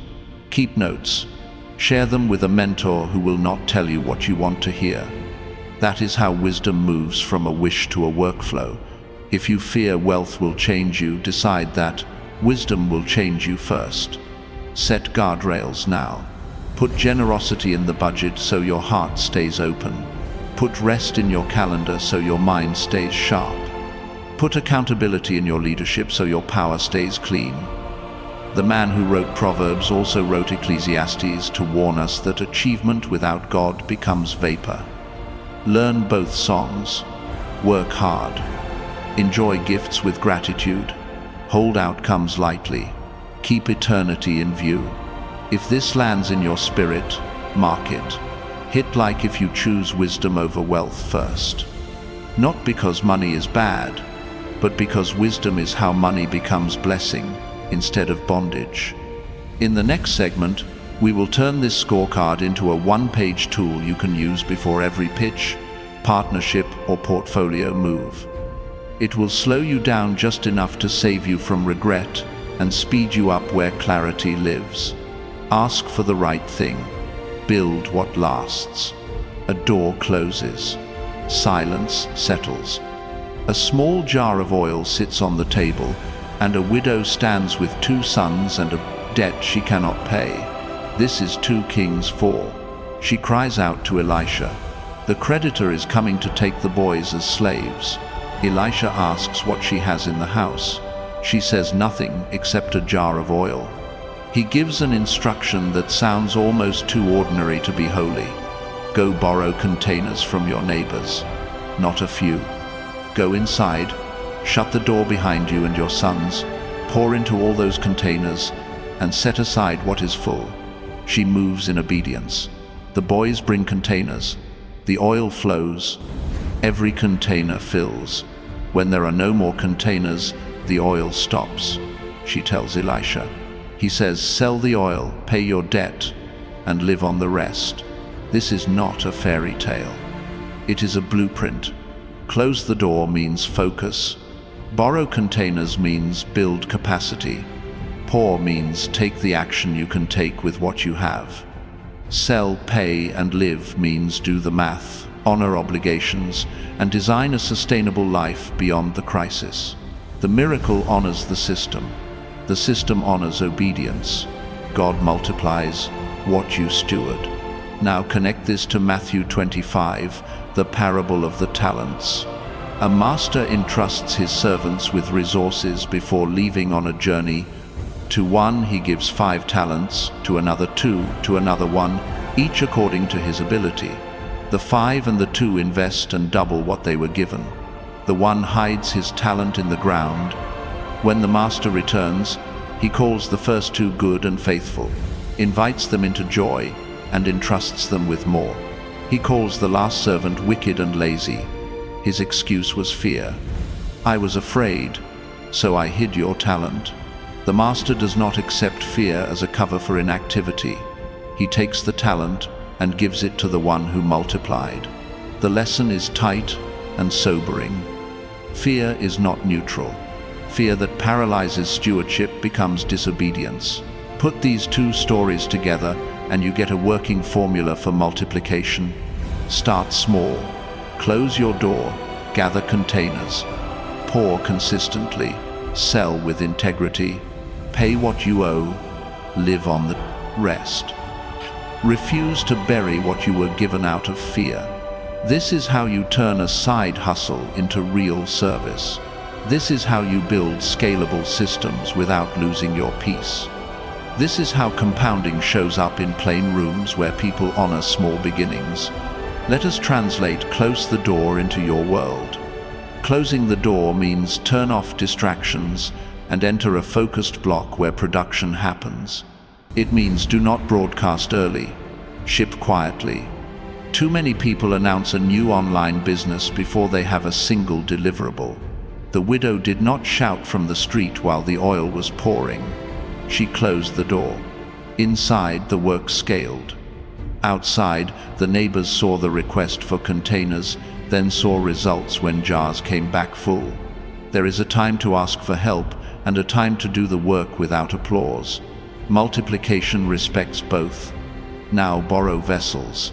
The widow did not own enough containers to capture the miracle. Capacity had to be borrowed. Do not be ashamed to borrow. Capacity the right way. Borrow skills through mentorship and partnerships. Borrow distribution through platforms that already have your audience. Borrow tools through rentals and subscriptions before you buy. When you do, record how each container performs. Some containers leak, some containers stack neatly, some containers cost more to carry than they are worth. Capacity without measurement becomes clutter. Pour the oil.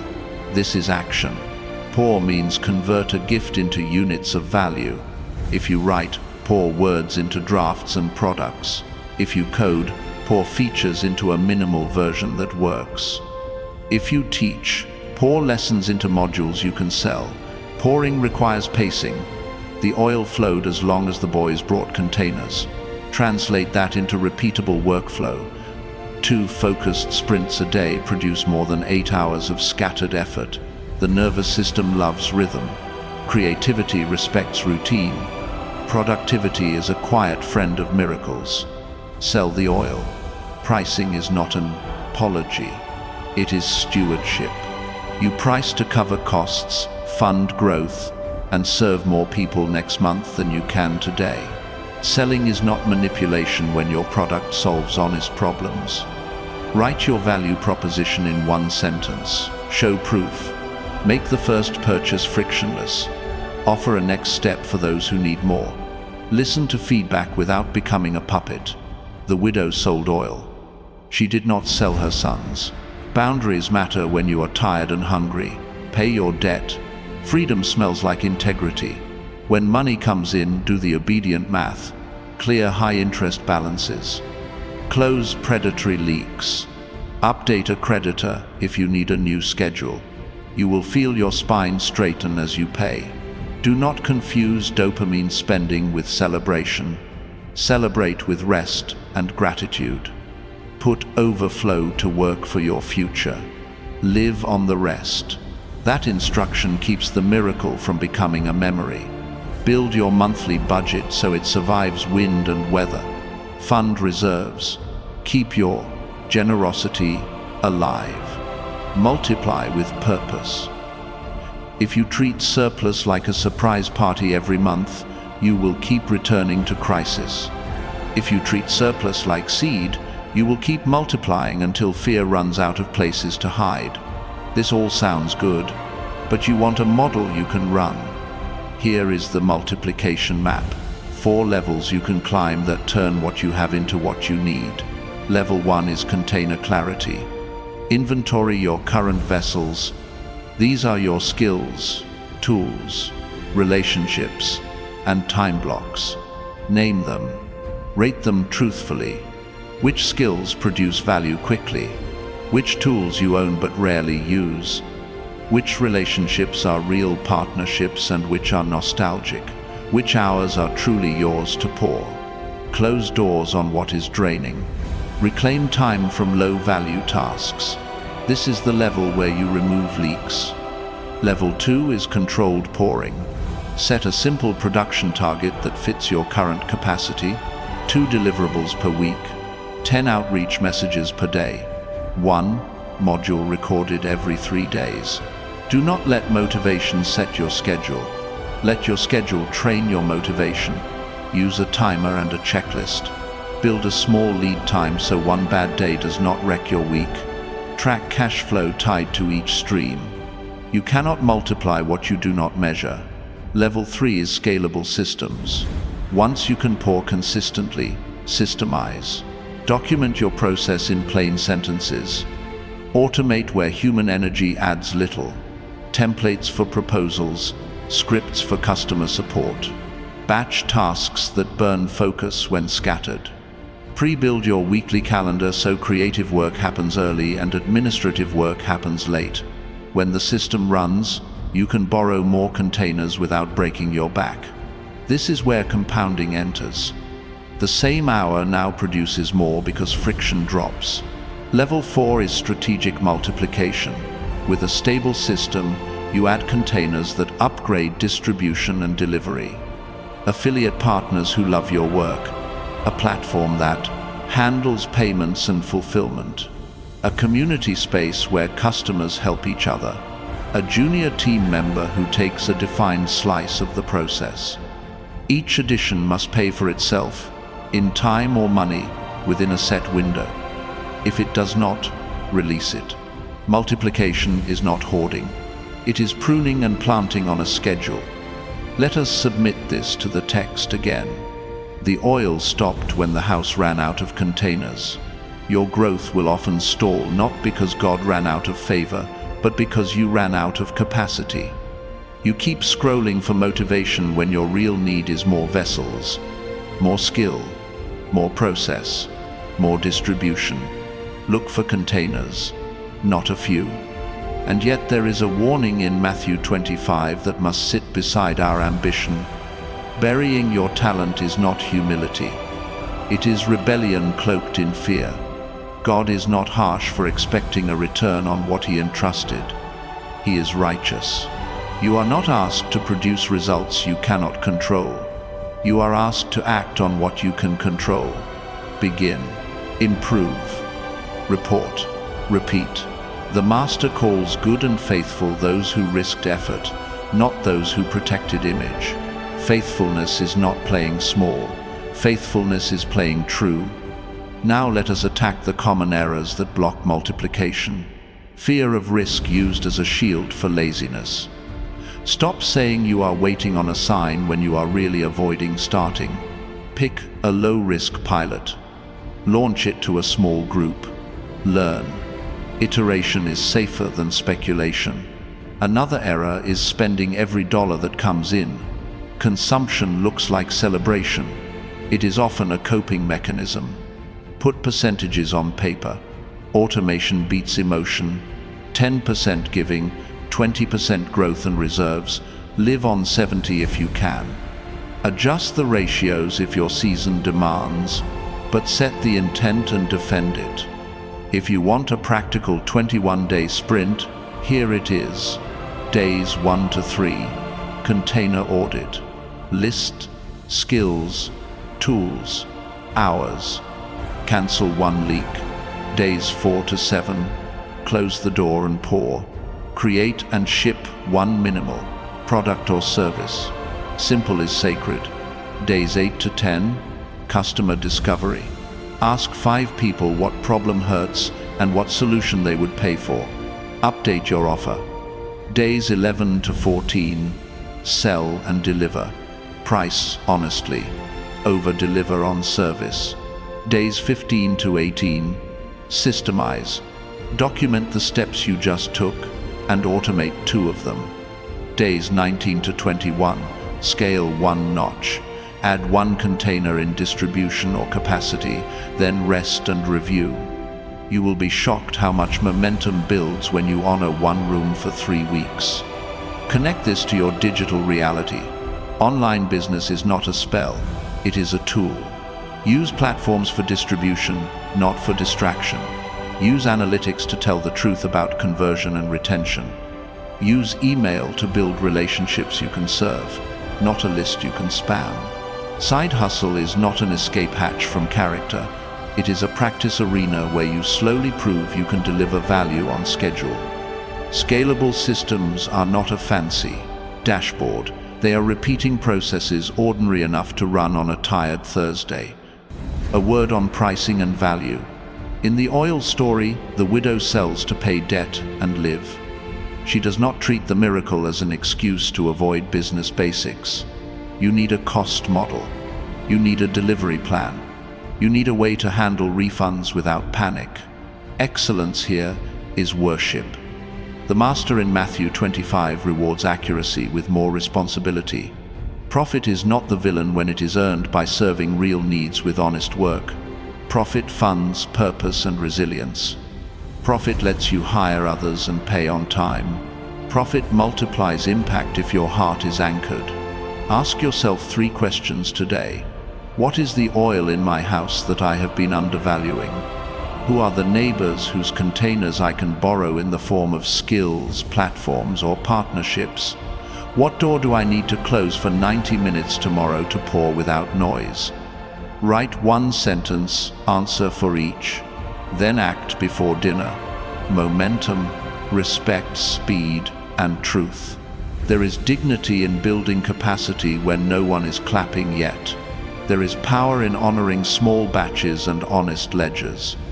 There is holiness in paying what you owe and in planning for the rest. The miracle and the math walk together. When the boys asked their mother for the next container, they were participating in a sacred supply chain. When you ask for the next tool, the next mentor, the next distribution channel, you are doing the same. If your heart is saying, "This is my time to expand my capacity and multiply what I have been given," mark it. Comment 888 if you are ready to expand your skill containers and stop burying talents in the ground. Type it as agreement, not magic. Then pick 1 container today. Enroll in a course that directly strengthens your core offer. Draft a simple sales page and ask 3 people for feedback. Automate 1 piece of delivery that steals your energy. These are small hinges. They swing big doors. You are not waiting on permission. You were entrusted already. The jar is on your table. The neighbors have containers you can borrow. The market has people who need what you can pour. Shut the door. Pour with focus. Sell with integrity. Pay with joy. Live with margin. Repeat until fear forgets your name and multiplication becomes your normal. There is a way to live where peace leads your money instead of panic. Jesus gives the blueprint in Matthew 6. Do not store up treasures on earth where moth and rust destroy and thieves break in and steal. Store up treasures in heaven. Where your treasure is, there your heart will be also. Seek first the kingdom of God and his righteousness, and all these things will be added to you. Then Moses adds a safeguard in Deuteronomy 8. Remember the Lord your God, for it is he who gives you power to get wealth, that he may confirm his covenant. Put the 2 together, and you get a rhythm that holds both faith and finance without tearing you in half. Purpose first. Provision follows. Worship first. Work flourishes. When you forget who gives the power to create wealth, worry takes the wheel. When you put God first, your plans gain gravity. Jesus does not shame needs. He names them. What shall we eat? What shall we drink? What shall we wear? The point of Matthew 6:19-34 is not to pretend bills do not exist. It is to change the order of operations. Your Father knows you need these things. Seek the kingdom first, then handle the list. That order reduces anxiety because you stop treating money like a god and start treating it like a tool. Deuteronomy 8:18 keeps your head clear when money begins to grow. Increase is a gift and a test. God gives power to make wealth so that covenant purpose advances. Remembering that truth protects you when promotions arrive and markets rise. Let us turn Kingdom First into a real plan you can run every day. The first correction is to stop managing money by comparison. Social media showcases lifestyles financed by debt and restlessness. If you chase that mirage, you will fuel anxiety, not abundance. The second correction is to break the dopamine loop of impulse buying. Every impulse hits your brain like a spark. Your job is to move sparks into systems so fires warm your future instead of burning your margins. The third correction is to put giving at the beginning, not the leftovers. Tithing and generosity are not tax on joy. They are training wheels for trust. They teach your heart to flow outward so money cannot harden it. Here is the core formula that Matthew 6 and Deuteronomy 8:18 suggest in plain language. Put purpose before method. Place giving before spending. Place wisdom before speed. Place prayer before plans. Then execute with discipline. When you live like that, you will feel your chest relax. You will make stronger choices about debt reduction, savings, and investing. You will think straight about credit score because you are building a real life, not a staged one. Let us build a working model that balances faith and finance. Start with first things at the top of every money decision. Ask, what serves the kingdom purpose in my lane? Feed my home with dignity. Fund good work that heals people. Build margin that frees me to serve. Then choose methods that match the mission. If a method requires you to lie, exploit, or neglect your family, it is off mission no matter how high the yield looks. If a method helps you keep promises, grow impact, and stay clean, it belongs. Ethical choices are not a luxury. They are the design. People ask for a simple plan that works under stress. Use the rule of firsts. It is a 4-level map that keeps your heart aligned and your numbers honest. Daily, weekly, monthly, quarterly. It is not theory. It is a checklist you can live. Daily first. Start with 10 quiet minutes.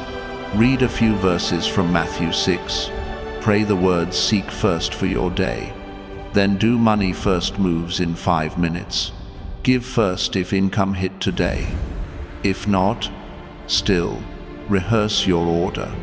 Transfer to giving when the next deposit lands. Next, pay yourself with a small automatic move to savings or debt reduction. Even $5 signals your brain that you are building, not drifting.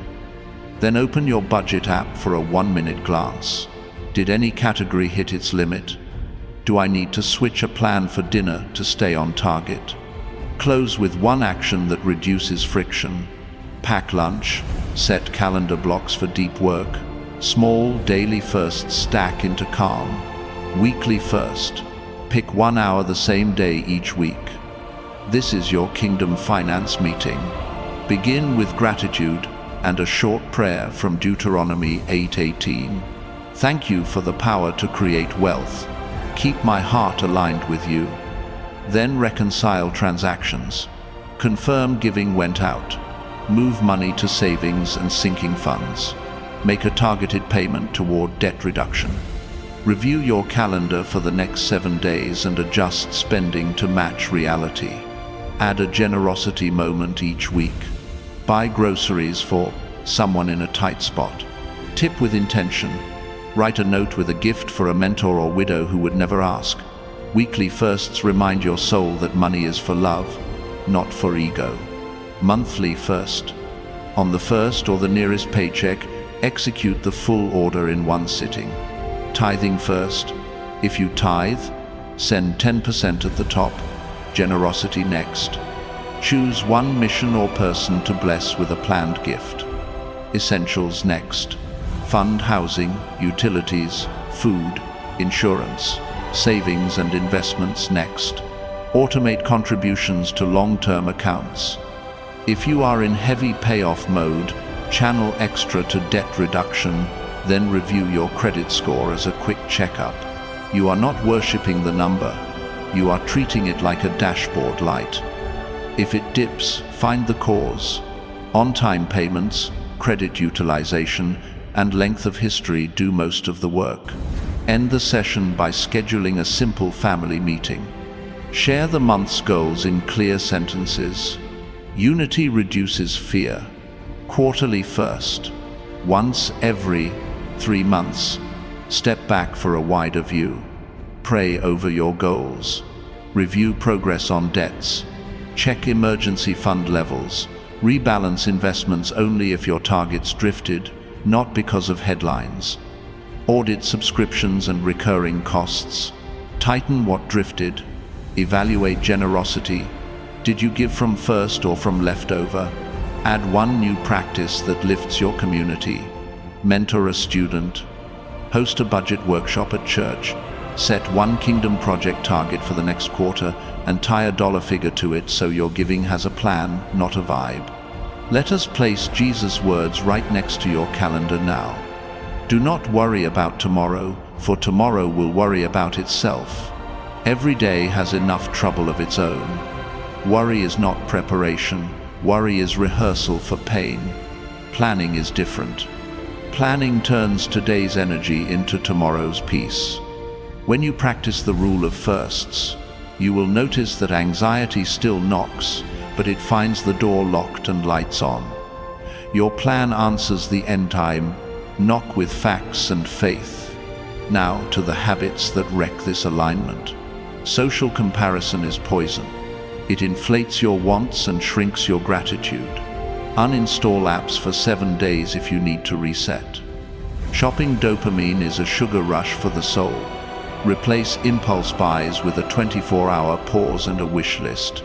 Many wants die when given time and sunlight. No discipline for giving is a slow drift into self. Start small if you must. Put a percentage in motion and guard it like rent. Give with a name, not just to a line item. Names keep love alive. People want a plan that does not sound like a sermon. Here is a simple one you can run this week.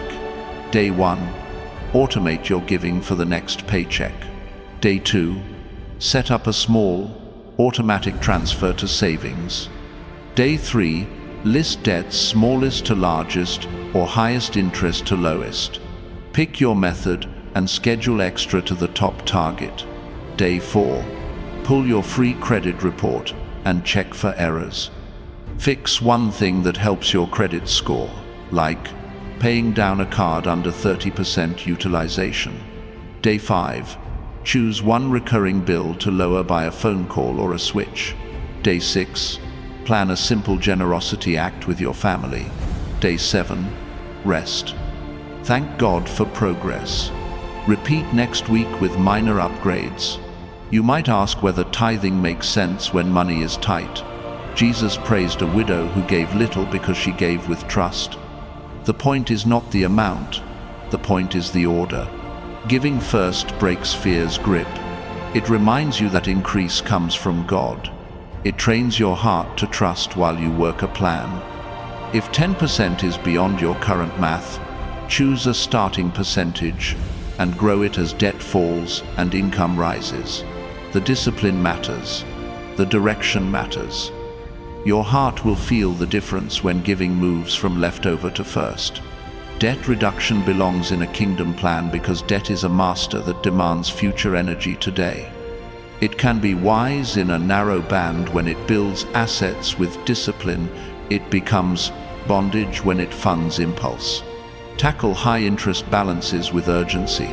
Every dollar you free becomes a soldier for your future. Celebrate each payoff with prayer, not a shopping spree. A moment of gratitude that returns power to your purpose. Credit score is not your worth. It is a tool that can either tax you or serve you. Keep on-time payments sacred. Keep utilization low. Keep accounts open to lengthen history unless fees make that unwise. Check your report quarterly for errors. If your score is bruised, do not hide. A year of faithful behavior heals more than hacks and tricks. This is patience that pays real dividends. I want you to see how Matthew 6 rewires work itself. Seek first does not mean seek only. It means set the priority, then go to work with a clean heart. Show up on time. Deliver what you promised. Ask for feedback. Sharpen your craft. Promotion often follows peace, because peaceful people think clearly, and clear thinking multiplies value. Seeking first is not a way to escape effort. It is how effort becomes fruitful instead of frantic. Here is the most important sentence in this section. God is not a shortcut around wisdom. God is the source who gives the power to build with wisdom. When you remember that, you will resist get-rich noise. You will honor slow gains that stay. You will refuse deals that rot your soul. You will stop faking a life you cannot afford and start building one you can enjoy. If you want to live this for real, not just feel inspired, subscribe now to join thousands of chosen one souls and receive the 30-day First Things plan. It is a simple calendar that walks you through daily, weekly, monthly, and quarterly firsts with prompts and prayers. It will help you put Matthew 6 and Deuteronomy 8:18 into motion without guesswork. You will not have to do this alone. A community will be moving with you, practicing the same order, cheering the same wins. The kingdom way is not complicated. It is costly in the best way. You will give before you grasp. You will plan before you post. You will serve before you show. You will remember the Lord your God in lean months and in full months, and you will watch anxiety shrink as order grows. Seek first, work with joy, give with courage, save with patience, pay debts with focus. Guard your heart when the number in your account rises, remembering who gave you power to gain it. That is how faith and finance shake hands and build a life that lasts. Imagine the letter arrives. A billionaire has been investigating your bloodline, and your name is on the short list for an heir. They want proof you can carry the estate without wasting it. That image points to a greater reality. God searches hearts, not to disqualify us, but to entrust us. He positions inheritance in the hands of faithful stewards who live as heirs in ordinary days. If everything we have built up to this moment has awakened something in you, this is where hope becomes a schedule. This is your invitation to a 40-day transformation, a covenant-paced plan that turns desire into devotion and motion, so the legacy in front of you does not slip through your fingers. Here is the truth that seals the call. The Father is not impressed by flashes of effort. He delights in steady obedience. The kingdom is not a lottery ticket. It is a life of aligned choices. Many start on fire and stop at fatigue. Many get stirred and then stall. We will not. We will anchor heart and calendar to the same promise, and we will move for 40 days with focus that your future self will thank you for. You do not need a perfect history to begin. You need a willing heart, a clear path, and a community that holds you to what you said you wanted. Consider this your on-ramp. The 40-day covenant has 5 pillars that repeat like a drumline: prayer that aligns, financial discipline that compounds, good works that keep love warm, mentor connection that sharpens judgment, daily scripture declaration that renews your mind. These pillars are not heavy for the sake of heaviness. They are light enough to carry and strong enough to change you. The plan is simple, practical, and built for real schedules. It includes accountability you can feel, financial planning that fits your season, and skill steps that open doors for passive income streams without losing your soul. Begin with the pledge. For 40 days I will meet God before I meet the world. I will put first things first in money and work. I will do one concrete good each day. I will seek wise counsel weekly. And I will declare scripture aloud so my heart learns what my mind already knows. Write that sentence by hand. Date it. Put it where you will see it morning and night. This is not a vow you must perform alone. God goes before you. His Spirit supplies strength. Your community supplies support. Now, the rhythm. Each day has 4 anchors. First, 10 minutes of quiet with God at the start. Read a short passage, then pray short and specific. Second, a 5-minute money move that honors first things, giving if income hits that day, a small transfer to savings or debt reduction if not. Third, 1 act of service, small and sincere, a message of encouragement, a task done without being asked, a meal or a ride given to someone stretched thin. Fourth, a spoken declaration from Scripture, 1 or 2 verses that you say aloud, so truth moves from text to tone to habit. These daily anchors make change sustainable. They are simple enough to repeat and strong enough to reshape a life. The weeks carry a theme. Days 1 to 7 are foundation. You will reset your mornings, write a simple spending plan you can execute, and choose 1 person to serve daily. You will list all debts and bills without shame, then choose your payoff method, interest first or smallest first, and schedule the first extra payment. You will create a starter emergency fund target and set up an automatic transfer, even if it is small. You will set a giving percentage that you can live and grow. You will pick 1 mentor to contact for a short call in the next week. At night you will read Matthew 6 and write 1 sentence about how you will seek first tomorrow. Days 8 to 14 are order. You will hold a weekly family or personal finance meeting, reconcile last week's spending, and assign dollars for the coming 7 days. You will call 1 provider to reduce a recurring bill. You will automate on-time payments, where possible because peace loves predictability. You will pick 1 good work that stretches you, a visit to someone alone, a gift to a mission, a morning volunteering, whatever fits your lane. You will schedule a 30-minute skill block each weekday. This is your income expansion seed, where you learn 1 unit at a time that can grow to side work later. You will speak Deuteronomy 8 verse 18 aloud, and thank God for the power to create wealth for a purpose larger than yourself. Days 15 to 21 are growth. You will design a 7-day cash diet for 1 category that gets you into trouble: restaurants, subscriptions, small impulse buys. You will redirect that cash to debt reduction or savings. You will have your mentor conversation. 5 questions. What skill should I stack next? What habit is hurting me? What opportunity am I not seeing? What would you do with my constraints? Who else should I learn from?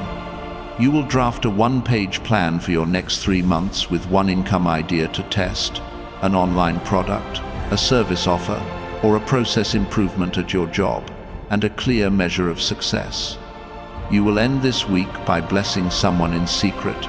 No applause, no post, just obedience. Days 22 to 28 are expansion. You will test a tiny offer or a small upgrade to your work. If you are exploring real estate investing, this is research mode and relationship building. 2 agents interviewed, 1 lender conversation, 1 local meetup visited, a clear buy box written in plain words, nothing speculative, everything sober. If you are drawn to the stock market, you will write a rules card. Index first, long horizon, consistent contributions, risk within your sleep.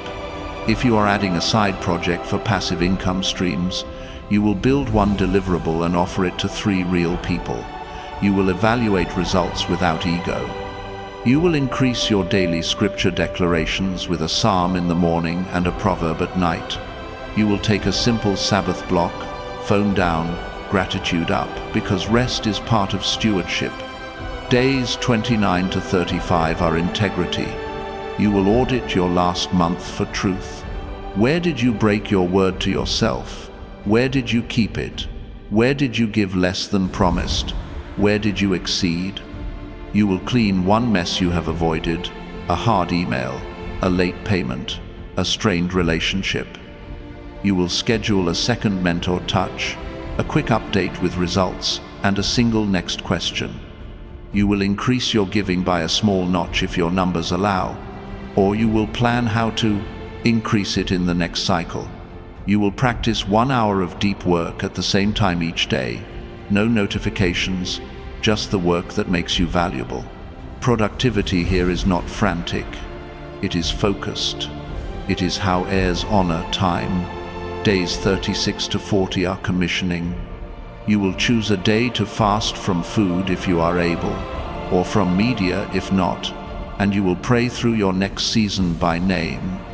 You will write a letter to future you dated 6 months from now, telling the truth about what you built, what you gave, what you learned, and how God met you. You will host a small gather, in person or online, where you share one principle that helped you and invite 2 people to walk the next 30 days with you.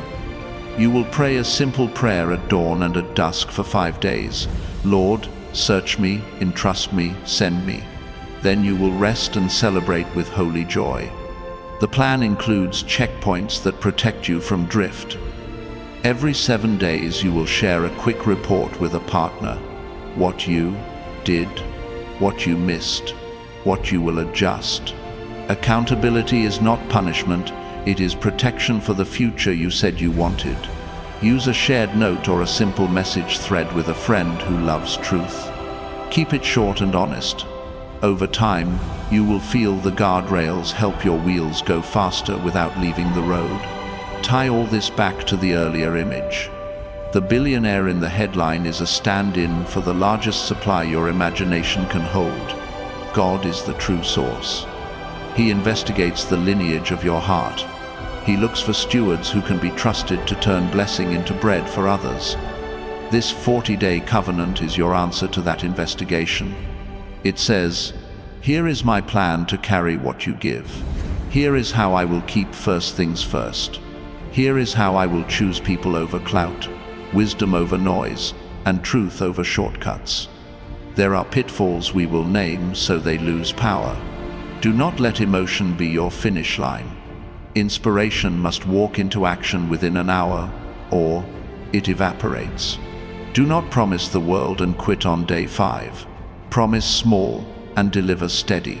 Do not isolate. Lone zeal fades. Community keeps pace. If you miss a day, do not spiral. Restart at once. There is no shame in beginning again. Heirs get up. Heirs keep going. Heirs turn a stumble into a step. You may worry that structure will suffocate you. In reality, structure frees your soul by giving chaos fewer places to hide. The plan builds room for God and for growth. It leaves space for joy. It makes room for the unexpected good that comes when you give and serve. And it aims your energy toward the work that multiplies value without multiplying anxiety. We will close with a simple commissioning prayer, and then a clear invitation. Pray with me right where you are. A few honest sentences. Father, thank you for calling me by name. Search my heart, remove what keeps me small, entrust me with what serves your purpose. Give me power to build with wisdom and to bless without fear. Align my steps for the next 40 days. Make me a faithful heir who leaves an inheritance of faith, character, and provision for many. In Jesus' name, amen. If this landed like a key in your hand, mark the moment. Comment, grateful to God, so your agreement joins a river of faith already flowing here. There is something powerful about speaking gratitude in a place where so many believe together. If this plan is the path you have been praying for, hit like to seal it, and subscribe to join thousands of chosen one souls who will walk these 40 days alongside you. You will receive the 30-day First Things plan that dovetails with this schedule, so your mornings and money move together without guesswork. You will not do this alone. You will feel encouragement in your feed, accountability in your week, and clarity in your work. Write the pledge, set the anchors. Begin day 1 before the sun has a chance to argue. God is not checking for performance. He is preparing you for trust. He loves to place inheritance in hands that are open to him and faithful to people. Walk this out and watch what he does in 40 days. Peace will grow roots. Money will serve mission. Counsel will sharpen courage. Good works will become joy. Scripture will become the language of your heart. And when the letter arrives, you will not flinch. You will already be living as an heir.